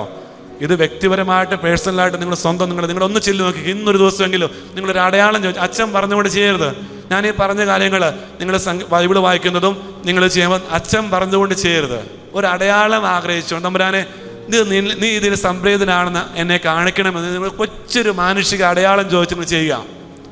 ഈ പ്രായത്തിനത്ര നിങ്ങൾ ചെല്ലി നോക്കിക്കോ. നിങ്ങളുടെ വയസ്സ് ആകുന്നതിന് മുമ്പ് തന്നെ തമ്പുരാൻ വലിയൊരു അത്ഭുതം നിങ്ങൾ കാണും. ഞാൻ നിങ്ങളെ വെല്ലുവിളിക്കും അങ്ങനെ. അതായത് നിങ്ങൾ ഒരിക്കലും അച്ഛൻ പറഞ്ഞതിൻ്റെ പേര് ചെയ്യരുത്. നിങ്ങൾ തന്നെ തമ്പുരാനോട് ഒരു അടയാളം ചോദിക്കണം. അതായത് ഒരു സ്വർഗസ്നായ പിതാവേ, നിങ്ങളുടെ വയസ്സിൻ്റെ അത്രയും നന്മ നിറഞ്ഞു പറയുമ്പോൾ പരിശുദ്ധമേ ഒരു പ്രധാനപത്രം. ഇനി വൈകിട്ട് കിടക്കാൻ പോകുമ്പോൾ ഒരു സിംഗിൾ ലൈൻ വചനം, അപ്പം അച്ഛൻ നിങ്ങൾക്ക് തരാൻ പോകുന്ന ഒരു സമ്മാനത്തിനകത്ത് ഒരു 8 വചനങ്ങളോളം ഉണ്ട്. സിംഗിൾ ലൈൻ, ഒറ്റ ലൈനേ ആകാവുള്ളൂ. ഇപ്പം ഇതാ കർത്താവിൻ്റെ ദാസി, ഒറ്റ ലൈൻ, ലൂക്ക 1:38. അപ്പോൾ ഇത് ഒറ്റ ലൈൻ വചനം നിങ്ങളുടെ പ്രായത്തിന് അത്ര നമ്മൾ ചെല്ലണം. പിറ്റേ ദിവസം ഭയപ്പെടേണ്ട ഞാൻ നിന്നോടുകൂടെ, ഏശയ്യ 43:5. ഭയപ്പെടേണ്ട ഞാൻ നിന്നോടുകൂടെ, ഏശയ്യ 43:5. ഇത് നിങ്ങളുടെ പ്രായത്തിന് അത്ര എന്താണ് ഒന്ന് റിപ്പീറ്റ് ചെയ്ത് നോക്കിക്കേ. അടുത്ത ദിവസം ഞാൻ നിന്നെ അനുഗ്രഹിക്കുന്ന ഈ ഒരു അനുഗ്രഹമായി മാറും. ഉൽപ്പത്തി 12:2. ഈ ഒരു വചനം നീ നിന്റെ പ്രായത്തിന് അത്ര എന്താണ് പറഞ്ഞു നോക്കിയേ. ഒരു വചനം തന്നെ നിങ്ങൾ പറയാം, ഒറ്റ വചനം, സിംഗിൾ ലൈൻ ആകണം. ഇത് നിങ്ങളുടെ പ്രായത്തിന് അത്രയും ചെയ്യാൻ പറയാൻ അറിയാമോ? നമുക്ക് അറിഞ്ഞുകൂടാ. ചിലപ്പോൾ മുൻകൂർ ദേഷ്യക്കാരനാ, ഭയങ്കര പെട്ടെന്ന് പൊട്ടിത്തെറിയ, പെട്ടെന്ന് സങ്കടപ്പെടുന്ന, പെട്ടെന്ന് ഇങ്ങനെ ഏതോ ഒരു വെകിളി പിടിച്ച ഏതോ ഒരു പൈശാചിക പീഡ പോലെ പ്രവർത്തി. നമുക്കറിഞ്ഞുകൂടാ നമ്മുടെ സ്വഭാവത്തിന് പെട്ടെന്ന് മാറ്റം വരുന്നേ. ഇത് നിങ്ങളുടെ അപ്പനും അമ്മയ്ക്കും പോയി തിരുത്താൻ പറ്റത്തില്ല. എൻ്റെ സഭാധികാരികൾക്ക് തിരുത്താൻ പറ്റത്തില്ല. എന്നിലെ ഇന്നലകളിലെ കുറവുകൾ നികത്താൻ ഈ ലോകത്തിൽ ആർക്കും സാധിക്കത്തില്ല. എന്നാൽ നീ വചനമാവുന്ന തമ്പുരാനെ നിന്റെ കഴിഞ്ഞകാല പ്രായത്തിലേക്ക് സമർപ്പിക്കുമ്പോൾ, വിട്ടുകൊടുക്കുമ്പോൾ അവിടെ ഈ അത്ഭുതങ്ങളും അടയാളങ്ങളും സംഭവിക്കും. ശ്രദ്ധിച്ചേ. അതുകൊണ്ട് വചനമാവുന്ന ഈശോയെ തമ്പുരാൻ്റെ, അതായത് നിന്റെ പ്രായത്തെ അച്ഛൻ ഈ കാലഘട്ടം ഏറ്റവും കൂടുതൽ എൻ്റെ ജീവിതത്തിൽ തിരിച്ചറിഞ്ഞ കാര്യം പറയുമ്പോൾ ഈ വചനം പറയാൻ തുടങ്ങിയപ്പോൾ നമ്മുടെ ചില പ്രായത്തിലുള്ള എനിക്ക് പെട്ടെന്ന് പൊട്ടിക്കരയുന്ന സ്വഭാവമുണ്ട്, പൊട്ടക്കരച്ചിൽ. നമ്മൾ എന്തെങ്കിലും കാര്യം നമ്മൾ പൊട്ടിക്കരയാൻ തുടങ്ങും. ഇത് 9ാമത്തെ വയസ്സിൽ എനിക്ക് സംഭവിച്ചൊരു ഇൻസിഡൻ്റ് ആയിരുന്നു. എനിക്ക് അറിഞ്ഞുകൂടായിരുന്നു. എന്നെ ഇച്ചിരി ആദ്യം സംഭവിച്ച അടയാളം ഇതാണ്. ഈ പ്രായത്തിന് അത്ര നമ്മൾ ചെല്ലുന്നതിൻ്റെ ഒരു അടയാളമായിരുന്നു. നമ്മൾ പെട്ടെന്ന് നമ്മളിങ്ങനെ മുറിയിൽ ഇങ്ങനെ പൊട്ടിക്കറിയാം. നമ്മൾ ആർക്കും വേറെ എന്തോ രോഗമെന്ന് ഓർക്കും. ചിലപ്പോൾ ഒരു മന്ദബുദ്ധിയെ പോലെ നമ്മളിന്ന് നടക്കും. എന്ത് പറയത്തില്ലേ, നിലാവ് തഴിച്ചുവിട്ട കോഴീനെ പോലെ ഇന്ന് മേക്കോ പീക്കോ എന്ന് പറഞ്ഞ് നടക്കും. നമുക്ക് ചിലർക്ക് അങ്ങനെയാണല്ലോ. ചിലർ മൂക്കിൻ്റെ അറ്റത്തിൻ്റെ അറ്റത്തായിരിക്കുന്ന സംഭവം. എന്നാ സംഭവം അത്? എപ്പോൾ പൊട്ടിത്തെറിക്കും ചോദിച്ചാൽ മതി, എപ്പോൾ പൊട്ടും ചോദിച്ചാൽ മതി. അതുകൊണ്ട് നിങ്ങൾ ചെയ്യേണ്ട കാര്യമാണ്. ഇനി മറ്റൊരു പ്രധാനപ്പെട്ട കാര്യമാണ് ഈ പന്തക്കോസ്തായിക്കൊരുക്കുമായിട്ട് നിങ്ങളുടെ മൊബൈൽ ഫോൺ ഉപയോഗിക്കേണ്ട കാര്യം അറിയാമോ? ഒന്ന് ക്ഷമിക്കാൻ നോക്കുക പ്രിയമുള്ളവരെ. ഇതുപോലൊരു പവർഫുൾ ആയുധം പരിശുദ്ധാത്മാവിനെ സ്വന്തമാക്കാനും പരിശുദ്ധാത്മാവിനെ സ്വന്തമാകാനും ക്ഷമിക്കാൻ പറ്റുന്നൊരു പ്രവൃത്തി നിന്നിലുണ്ടോ? അച്ഛന് 2 മാസത്തെ ന്യൂസിലൻഡ് ധ്യാന ശുശ്രൂഷയ്ക്ക് പോകാനായിട്ട് ചെയ്തതിന് മുമ്പ് ഒരു വലിയ ത്യാഗം ചെയ്തതാണ്. അച്ഛൻ 3 വർഷമായിട്ട് എൻ്റെ കുടുംബവുമായി ബന്ധപ്പെട്ട് ഒരു അയൽവക്ക കുടുംബമായിട്ട് ശത്രുതയുണ്ടായിരുന്നു. പക്ഷെ എനിക്ക് അവരോട് പിണക്കമില്ലായിരുന്നു. ഞാൻ ആ വീട്ടിൽ 3 വർഷം ആ വീട്ടിൽ പോയിട്ട് 3 വർഷമായിരുന്നു. അപ്പോൾ എൻ്റെ ജീവിതത്തിൽ സംഭവിച്ച കാര്യം പറയാനുള്ളൂ. 3 വർഷമായിട്ട് എൻ്റെ വീട്ടിൽ പോയിട്ടില്ല. ആ വീട്ടുകാരുടെ തറവാട്ടിൽ അപ്പം മരിച്ച ഈ വീട്ടുകാരൻ്റെ അപ്പം മരിച്ചപ്പോൾ ഞാൻ അവിടെ അടക്കിന് പോയതും പ്രസംഗം പറഞ്ഞതൊക്കെ ഈ മനുഷ്യനെ പുറത്തെവിടെ കണ്ടാൽ ഞാൻ മിണ്ടാറുണ്ട്, പറയാറുണ്ട്. എനിക്കങ്ങനെ ശത്രുതയായിട്ടില്ല. പക്ഷെ തത്വത്തിൽ ഞാൻ വീട്ടിൽ പോയിട്ടില്ല. അപ്പോൾ ഞാൻ ദൈവകൃപയാൽ ആദ്യമായിട്ട് ശുശ്രൂഷയ്ക്ക് പുറത്തേക്ക് പോകുന്നതിന് മുമ്പായിട്ട് ഞാൻ എടുത്തൊരു തീരുമാനമാണ്, ഞാൻ ആ വീട്ടിലൊന്ന് കാല് കുത്തിയിട്ട് ഞാൻ പോകുന്നതിനേക്കാം. പ്രിയമുള്ളവർ, ഞാൻ ഈ ന്യൂസിലൻഡ് പോകുന്നതിന് മുമ്പ് മാർച്ച് മാസത്തിൻ്റെ ആദ്യത്തിൽ ഞാൻ ഈ വീട്ടിൽ ചെന്നാനിടയായി.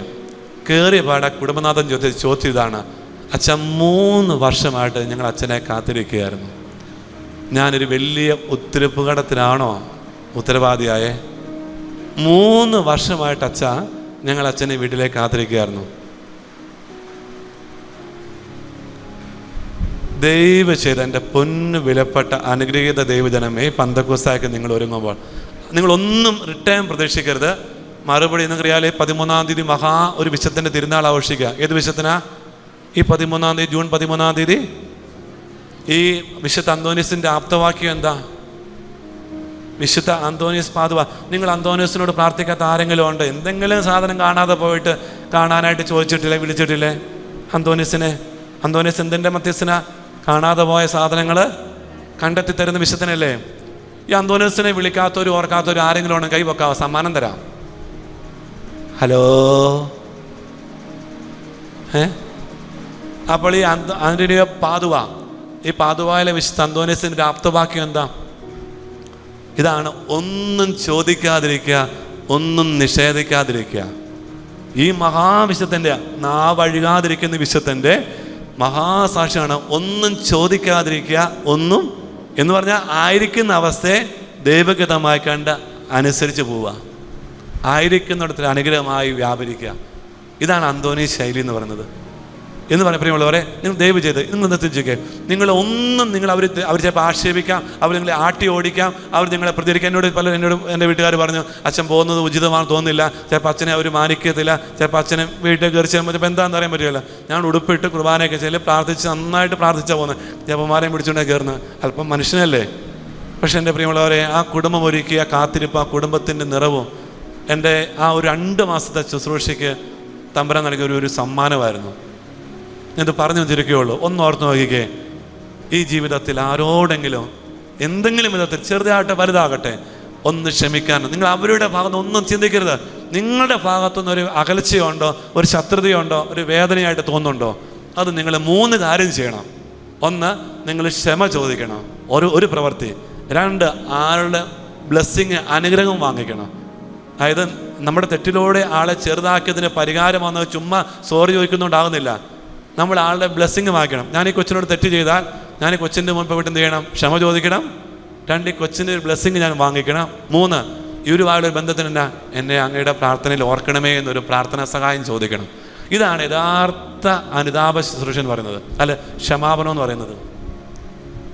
ഓക്കെ, ഒന്ന് ഉറ്റവരോടോ ഉടയവരോടോ ഒന്ന് സുഹൃത്തുക്കളോടോ ഉണ്ടെങ്കിൽ ഇതൊന്ന് ചെയ്ത് നോക്കിയേ പ്രിയമുള്ളവരെ. പ്രത്യേകിച്ച് നിങ്ങളുടെ മാതാപിതാക്കളാകാം, പ്രത്യേകിച്ച് ഈ കത്തോലിക്ക കുടുംബങ്ങൾ പറയാനുള്ളത്, നമ്മളേറെ വെല്ലുവിളി നമ്മുടെ സഹോദരങ്ങൾ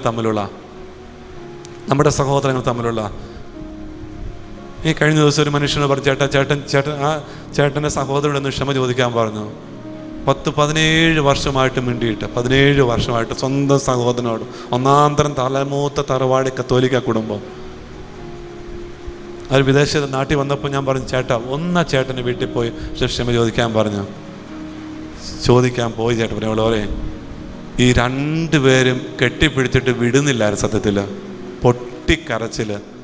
80 വയസ്സുള്ള ചേട്ടനും 67 വയസ്സുള്ള അനിയനും കെട്ടിപ്പിടിച്ചിട്ട് ഒട്ടിപ്പോയതല്ല, ഫെവിക്കോള് കൊണ്ട് ഒട്ടിപ്പോയതുപോലെ ആയി. നോർത്ത് നോക്കണം പ്രിയമുള്ളവരെ, അവരിങ്ങോട്ട് വരാനല്ല, അവരിങ്ങോട്ട് വരാൻ അത് നമ്മുടെയാണ്. നീ അങ്ങോട്ടൊന്ന് ഇറങ്ങിച്ചെന്ന് ഒരു സ്റ്റെപ്പ് നീ മുന്നോട്ട് വെച്ച് പരിശുദ്ധാത്മാവും തമ്പുരാൻ നിൻ്റെ കൂടപ്പുറപ്പായിട്ട് മാറും. അതുകൊണ്ട് രണ്ടാമത്തെ ഒരു പ്രവൃത്തി, ഒന്ന് ക്ഷമിക്കേണ്ട മേഖല. നിങ്ങളൊന്നും ഡിമാൻഡ് ചെയ്യരുത്, ഒന്നും നിങ്ങൾ പ്രതീക്ഷിക്കരുത്. നമ്മൾ പ്രതീക്ഷിച്ചുകൊണ്ട് പോകുമ്പോൾ അതിന് ഓപ്പോസിറ്റ് സംഭവിക്കും. അത് നിങ്ങളുടെ എല്ലാം. അതുകൊണ്ട് പ്രതീക്ഷിക്കാതെ പോയാലോ, നീ തിരസ്കരിച്ചോ, നീ പേടിക്കേണ്ട, നീ തമ്പുരാൻ്റെ മുമ്പിൽ സ്വീകാര്യനായി. നീ ചെല്ലുമ്പോൾ നിങ്ങളെ ആട്ടി ഓടിച്ചോ, പേടിക്കേണ്ട, നീ തമ്പുരാൻ്റെ മുമ്പിൽ ഏറെ സമ്പന്നനായി. അതാണ് ഞാൻ പറയും. ഇപ്പം ഇനി ആ കുടുംബം ആട്ടി ഓടിച്ചായിരുന്നെങ്കിൽ ഞാൻ തമ്പുരാൻ നന്ദി പറയുള്ളായിരുന്നു. കാരണം ഞാൻ തമ്പുരാൻ്റെ മുമ്പിൽ സ്വീകാര്യനായില്ലേ. നിങ്ങൾ അതാണ് നോക്കേണ്ടത്. ദൈവ സ്വീകാര്യത, പരിശുദ്ധാത്മ നിറവ്, അതാണ് എനിക്ക് വേണ്ടത്. ഇത് നിങ്ങളത് മറന്നു പോകരുത്. മൂന്നാമത്തെ ഒരു കാര്യം, എൻ്റെ പൊന്ന് ദൈവജനമേ, നിങ്ങളൊന്ന് അനുഗ്രഹിച്ച് തുടങ്ങിക്കേ, ഒന്ന് അഭിനന്ദിച്ച് തുടങ്ങി, മക്കളോടുള്ള ഉപദേശം അവസാനിപ്പിച്ച്. ഇന്ന് കാർന്നവന്മാരും കാർന്നവത്തികളും വീട്ടിലെ അഡ്വൈസറി ബോർഡിലെ ചെയർമാനും വൈസ് ചെയർമാനുമാണ്. രാവിലെ എണീക്കുന്നിടം തൊട്ട് വൈകിട്ട് കിടക്കുന്നിടം വരെ വീട്ടിലെ അപ്പനും അമ്മയും എന്താ, വീട്ടിലെ അഡ്വൈസറി ബോർഡിലെ ചെയർമാനും വൈസ് ചെയർമാനുമാണ്. നിങ്ങൾ ഈ ഉപദേശങ്ങളും നിർദ്ദേശങ്ങളും അവസാനിപ്പിച്ച് കുറവേറുമ്പോൾ തമ്പുരാനിലേക്ക് നിങ്ങൾ ചേക്കേറുക, നിറവേറുമ്പോൾ സഹോദരങ്ങളിലേക്കും മക്കളിലേക്ക് അനുഗ്രഹിച്ച് അഭിനന്ദിച്ച് പൊക്കെ ഒന്ന് ചേർത്ത് പിടിച്ച്. ഈ കഴിഞ്ഞ ദിവസം ഒരു കൊച്ചു പ്ലേറ്റ് താഴെ പൊട്ടിച്ചു. ഞാൻ അമ്മയെ നോക്കി നിൽക്കുക, അമ്മ എന്താ ചെയ്യാൻ പോകുന്നത്, കൊടുക്കുക, 2 പൊട്ടിയത് നോക്കുക. കൊച്ചിൻ്റെ ഈ പ്ലേറ്റ് കൊടുത്ത് ഭക്ഷണം കഴിക്കാണ്ട് 4-4.5 വയസ്സ് കാണും. കൊച്ചു താഴേക്ക് ഇട്ട് പൊട്ടി. ഈ അമ്മ ചെയ്ത, അച്ഛൻ നോക്കിയിരിക്കുകയാണ്. അപ്പം നിങ്ങൾ ഭക്ഷണം കഴിക്കാൻ വീട്ടിൽ പ്രാർത്ഥിക്കാൻ ചെന്നാൽ ഈ അമ്മ ചെയ്തേക്കണം അറിയാമോ, ഈ കുഞ്ഞിനെ അങ്ങോട്ട് കോരി എടുത്തിട്ട് ആ കവളങ്ങോട്ട് ഉമ്മ കൊടുത്തു. മോനെ, എൻ്റെ പൊന്നല്ലേ, എൻ്റെ ചക്കരയല്ലേ, എന്തിനാ മോനെ പേടിക്കുന്നേ. ഈ കൊച്ച് പൊട്ടിപ്പോയപ്പം കൊച്ചിനെ സ്തംഭിച്ച് നിൽക്കുകയാണേ. നിശ്ചലയായിട്ട് ഒരു എന്നാ പറയുക, മഷി കൊണ്ടുണ്ടാക്കിയ രൂപം പോലെ, പ്രതിമ പോലെ പൊട്ടി സ്തംഭിച്ചിരിക്കുക. ഈ അമ്മ ചെന്നിട്ട് ഈ കൊച്ചിനെ എടുത്തിട്ട് ആ കവള് ചക്കര ഉമ്മ കൊടുത്തിട്ട്, പൊന്നല്ല പൊട്ടല്ല പൊടിയല്ല കുരുടല്ല എന്ന് പറഞ്ഞിട്ട് ഇങ്ങനെ ഈ കൊച്ചിനത് എന്തായിട്ട് മാറി.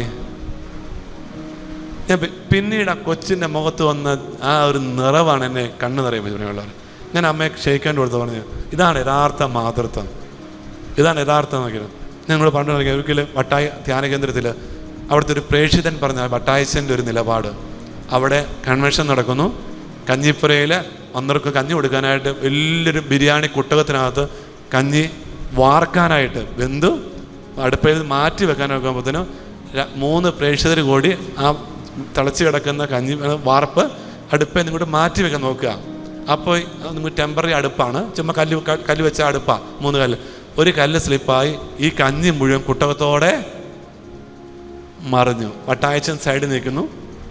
ഈ 3 പ്രേക്ഷിതർ, ഈ പ്രേക്ഷിതർ സ്തംഭിച്ചു പോയി. കാരണം വെച്ചാൽ ഒരു കുട്ടകം കഞ്ഞി മുഴുവനും കഞ്ഞിപ്പുറയിൽ മറിഞ്ഞു. ഈ പ്രേക്ഷിതർ പറഞ്ഞറിയാ, വട്ടായച്ചൻ ചെയ്യുന്നറിയാവോ, അപ്പം ഇതിനപ്പുറം ഓടി വന്നിട്ട്, മക്കളെ നിങ്ങളുടെ കാലേ വീണോ, നിങ്ങൾക്ക് വല്ലതും പറ്റിയോ. ഈ ബഹുമാനപ്പെട്ട അനുഗ്രഹീത വട്ടായച്ചൻ ഈ പ്രേക്ഷിതർ ചോദിച്ചാൽ, മക്കളെ നിങ്ങളുടെ കാലേ വീണോ, നിങ്ങൾക്ക് എന്തെങ്കിലും പറ്റിയോ. ആ ഒരു പ്രേക്ഷിതൻ പറഞ്ഞതാണ്, വട്ടായച്ചൻ അതുവരെ പ്രസംഗിച്ചതിൻ്റെയും അതുവരെ അച്ഛൻ സാക്ഷിയതിനേക്കാൾ വലിയൊരു സാക്ഷ്യമാണ് ആ സംഭവത്തിന് മുമ്പിൽ എൻ്റെ ജീവിതത്തെ സംഭവിച്ചത്. 3 പ്രേക്ഷിതരാണ് ഇന്നും വട്ടായച്ചനോടൊപ്പം, ധോണി റീനേച്ചനോടൊപ്പം ശുശ്രൂഷ ചെയ്യുന്ന ആത്മായ സഹോദരങ്ങളാണ്. ഞാൻ പറഞ്ഞ ചില നിലപാടുകൾ, ചില മാറ്റങ്ങൾ. അതുകൊണ്ട് നിങ്ങളൊന്ന് അനുഗ്രഹിക്കുക. അപകടമുണ്ടാകാം, കുറവുണ്ടാകാം. ഇപ്പോൾ തെറ്റിൽ വരുമ്പോഴും കുഞ്ഞുങ്ങളെ ശിക്ഷിക്കുമ്പോഴല്ല, ആ കുഞ്ഞിനെ നെഞ്ചോട് ചേർത്ത് പിടിച്ച്, തെറ്റ് കൊച്ചിനെ ഒറ്റപ്പെടുത്തി നിങ്ങൾ ആ കുഞ്ഞിനെ മാറോട് ചേർത്ത് പിടിച്ച, മോൾക്ക് പറ്റും മോളെ, മോന് പറ്റും മോനെ. ഈ ദിവസം കഴിഞ്ഞ ദിവസം SLCക്ക് ഒരു വിഷയത്തിന് എല്ലാം ഒരു A+ കുറഞ്ഞു പോയി. ഞാൻ അപ്പൻ്റെ സ്നേഹം ഓർക്കാണ്. ആ അപ്പൻ ആ കുഞ്ഞിനെ വിളിച്ചിട്ട് പറഞ്ഞു, മോനെ നീ ആ A+ കിട്ടാത്തതിനും അപ്പൻ്റെ മുമ്പിൽ A+ മേടിച്ചവനാ. കാരണം നീ അന്ന് A+ മേടിക്കാൻ പറ്റാത്ത അന്ന് ഈ കൊച്ചിന് ഒരു തലവേദന ഉണ്ടായിട്ട് ഹോസ്പിറ്റലിൽ പോയി ട്രിപ്പ് ഇട്ടിട്ടാണ് പരീക്ഷയ്ക്ക് പോയത്, SLC പരീക്ഷയ്ക്ക് പോയത്. അപ്പം അപ്പം പറഞ്ഞു, മോനെ നീ ബാക്കി മേടിച്ച A+നേക്കാൾ ഈ A+ കിട്ടാത്ത കിട്ടിയ ഈ വിഷയമാണ് അപ്പൻ്റെ ഏറ്റവും വലിയ വിജയമെന്ന്. ഇങ്ങനെയുണ്ട് ഒരു അപ്പൻ കൊടുത്ത ആ മകന് കൊടുത്തത്. ഈ മകൻ ഇത് മറക്കുക പ്രിയമുള്ളവരെ. അവനെ നിനക്ക് കിട്ടാതെ പോയ A+ ആണ് ഈ അപ്പൻ്റെ A+. എത്ര പേർക്ക് പറയാൻ പറ്റും? എൻ്റെ പൊന്നു വിലപ്പെട്ടവരെ, ഒന്ന് അനുഗ്രഹിച്ച് തുടങ്ങിക്കേ, ഒന്ന് അഭിനന്ദിച്ച് തുടങ്ങിക്കേ. കുറവ് എത്ര വലുതാകട്ടെ, പക്ഷെ നീ ഒന്ന് അനുഗ്രഹിക്കുമ്പോൾ ആ കുറവിലേക്ക് ഒരു കൃപയൊഴുകും. ആ മകന് തിരിച്ചാൻ പറഞ്ഞല്ലോ, അമ്മയോട് പറഞ്ഞ് മോളോട് വായിക്കാൻ പറയരുത്, പ്രാർത്ഥിക്കാൻ പറയരുത്. പക്ഷേ മോൾക്കതൊരു ഇൻസൈറ്റായി മാറി. അതുകൊണ്ട് നിങ്ങൾ പറഞ്ഞു കൊടുക്കരുത്. നിങ്ങൾ പറയുക, നിങ്ങൾ അത് പറയേണ്ട പ്രായം കഴിഞ്ഞു, അത് കഴിഞ്ഞു. ഇനിയുള്ള പ്രായം സമർപ്പിക്കേണ്ട സമയമാണ്, സമർപ്പിക്കാനുള്ള സമയമാണ്. ആ സമർപ്പണത്തിന് നിങ്ങൾ സമ്പന്നമാകട്ടെ. എല്ലാവരും എഴുന്നേറ്റ് നന്ദിയോടെ ആകുക. ക്ഷമിക്കാൻ പറ്റേണ്ട മേൽ ക്ഷമിക്കുക. അനുഗ്രഹിച്ച് തുടങ്ങുക. അനുഗ്രഹിക്കുക എന്നുള്ളത് നിന്റെ ദൈവിക പ്രവൃത്തി, അഭിനന്ദിക്കുക എന്നുള്ളത് നിന്റെ മാനുഷിക പ്രവൃത്തി. ഇത് രണ്ടും കട്ടയ്ക്ക് ജീവിത പങ്കാളിയോടും മക്കളോടും മരുമക്കളോടും പേരക്കിടാങ്ങളോടും ചെയ്തു തുടങ്ങുക. അങ്ങനെ പന്തക്കോസ്ത, നാളത്തെ പന്തക്കോസ്ത എക്കാലത്തെക്കാളേറെ ആത്മമാരിയുടെ അഭിഷേകാഗ്നി പെയ്തിറങ്ങുന്ന ധന്യ നിമിഷമായി മാറട്ടെ. നിത്യം പിതാവും പുത്രനും പരിശുദ്ധാത്മാവുമായ സർവേശ്വരനെ നയിക്കുകയും. എല്ലാവരും പുറത്തേക്ക് ഇറങ്ങി വെള്ളമൊക്കെ കുടിച്ച് ഫ്രഷായി തൊട്ടപ്പുറത്ത് ചാപ്പലിലാണ് തുടർന്നുള്ള ആരാധനയും ശുശ്രൂഷയും കുർബാനയും ആരാധന. അച്ഛനെ സംബന്ധിച്ചിടത്തോളം പ്രിയമുള്ളവരെ, നിങ്ങൾ സജീവമായിട്ട് വിശുദ്ധ കുർബാനയിൽ ഒരു പ്രഥമ ബലിയർപ്പണമായി, ഏക ബലിയർപ്പണമായി, അവസാന ബലിയർപ്പണം ആകാം. ഈ ഒരു നിലപാടോടും മനോഭാവത്തോടും കൂടി നിങ്ങൾ വിശുദ്ധ കുർബാനയ്ക്കും തുടർന്നുള്ള അഭിഷേക ആരാധനയ്ക്കും അതിനുശേഷം അഭിഷേക ആരാധനയിലാണ് നിങ്ങൾക്ക് എല്ലാവർക്കും അച്ഛൻ സമ്മാനം തരാൻ പോകുന്നത്. ദൈവം നിങ്ങളെ സമർത്ഥമായിട്ട് അനുഗ്രഹിക്കട്ടെ.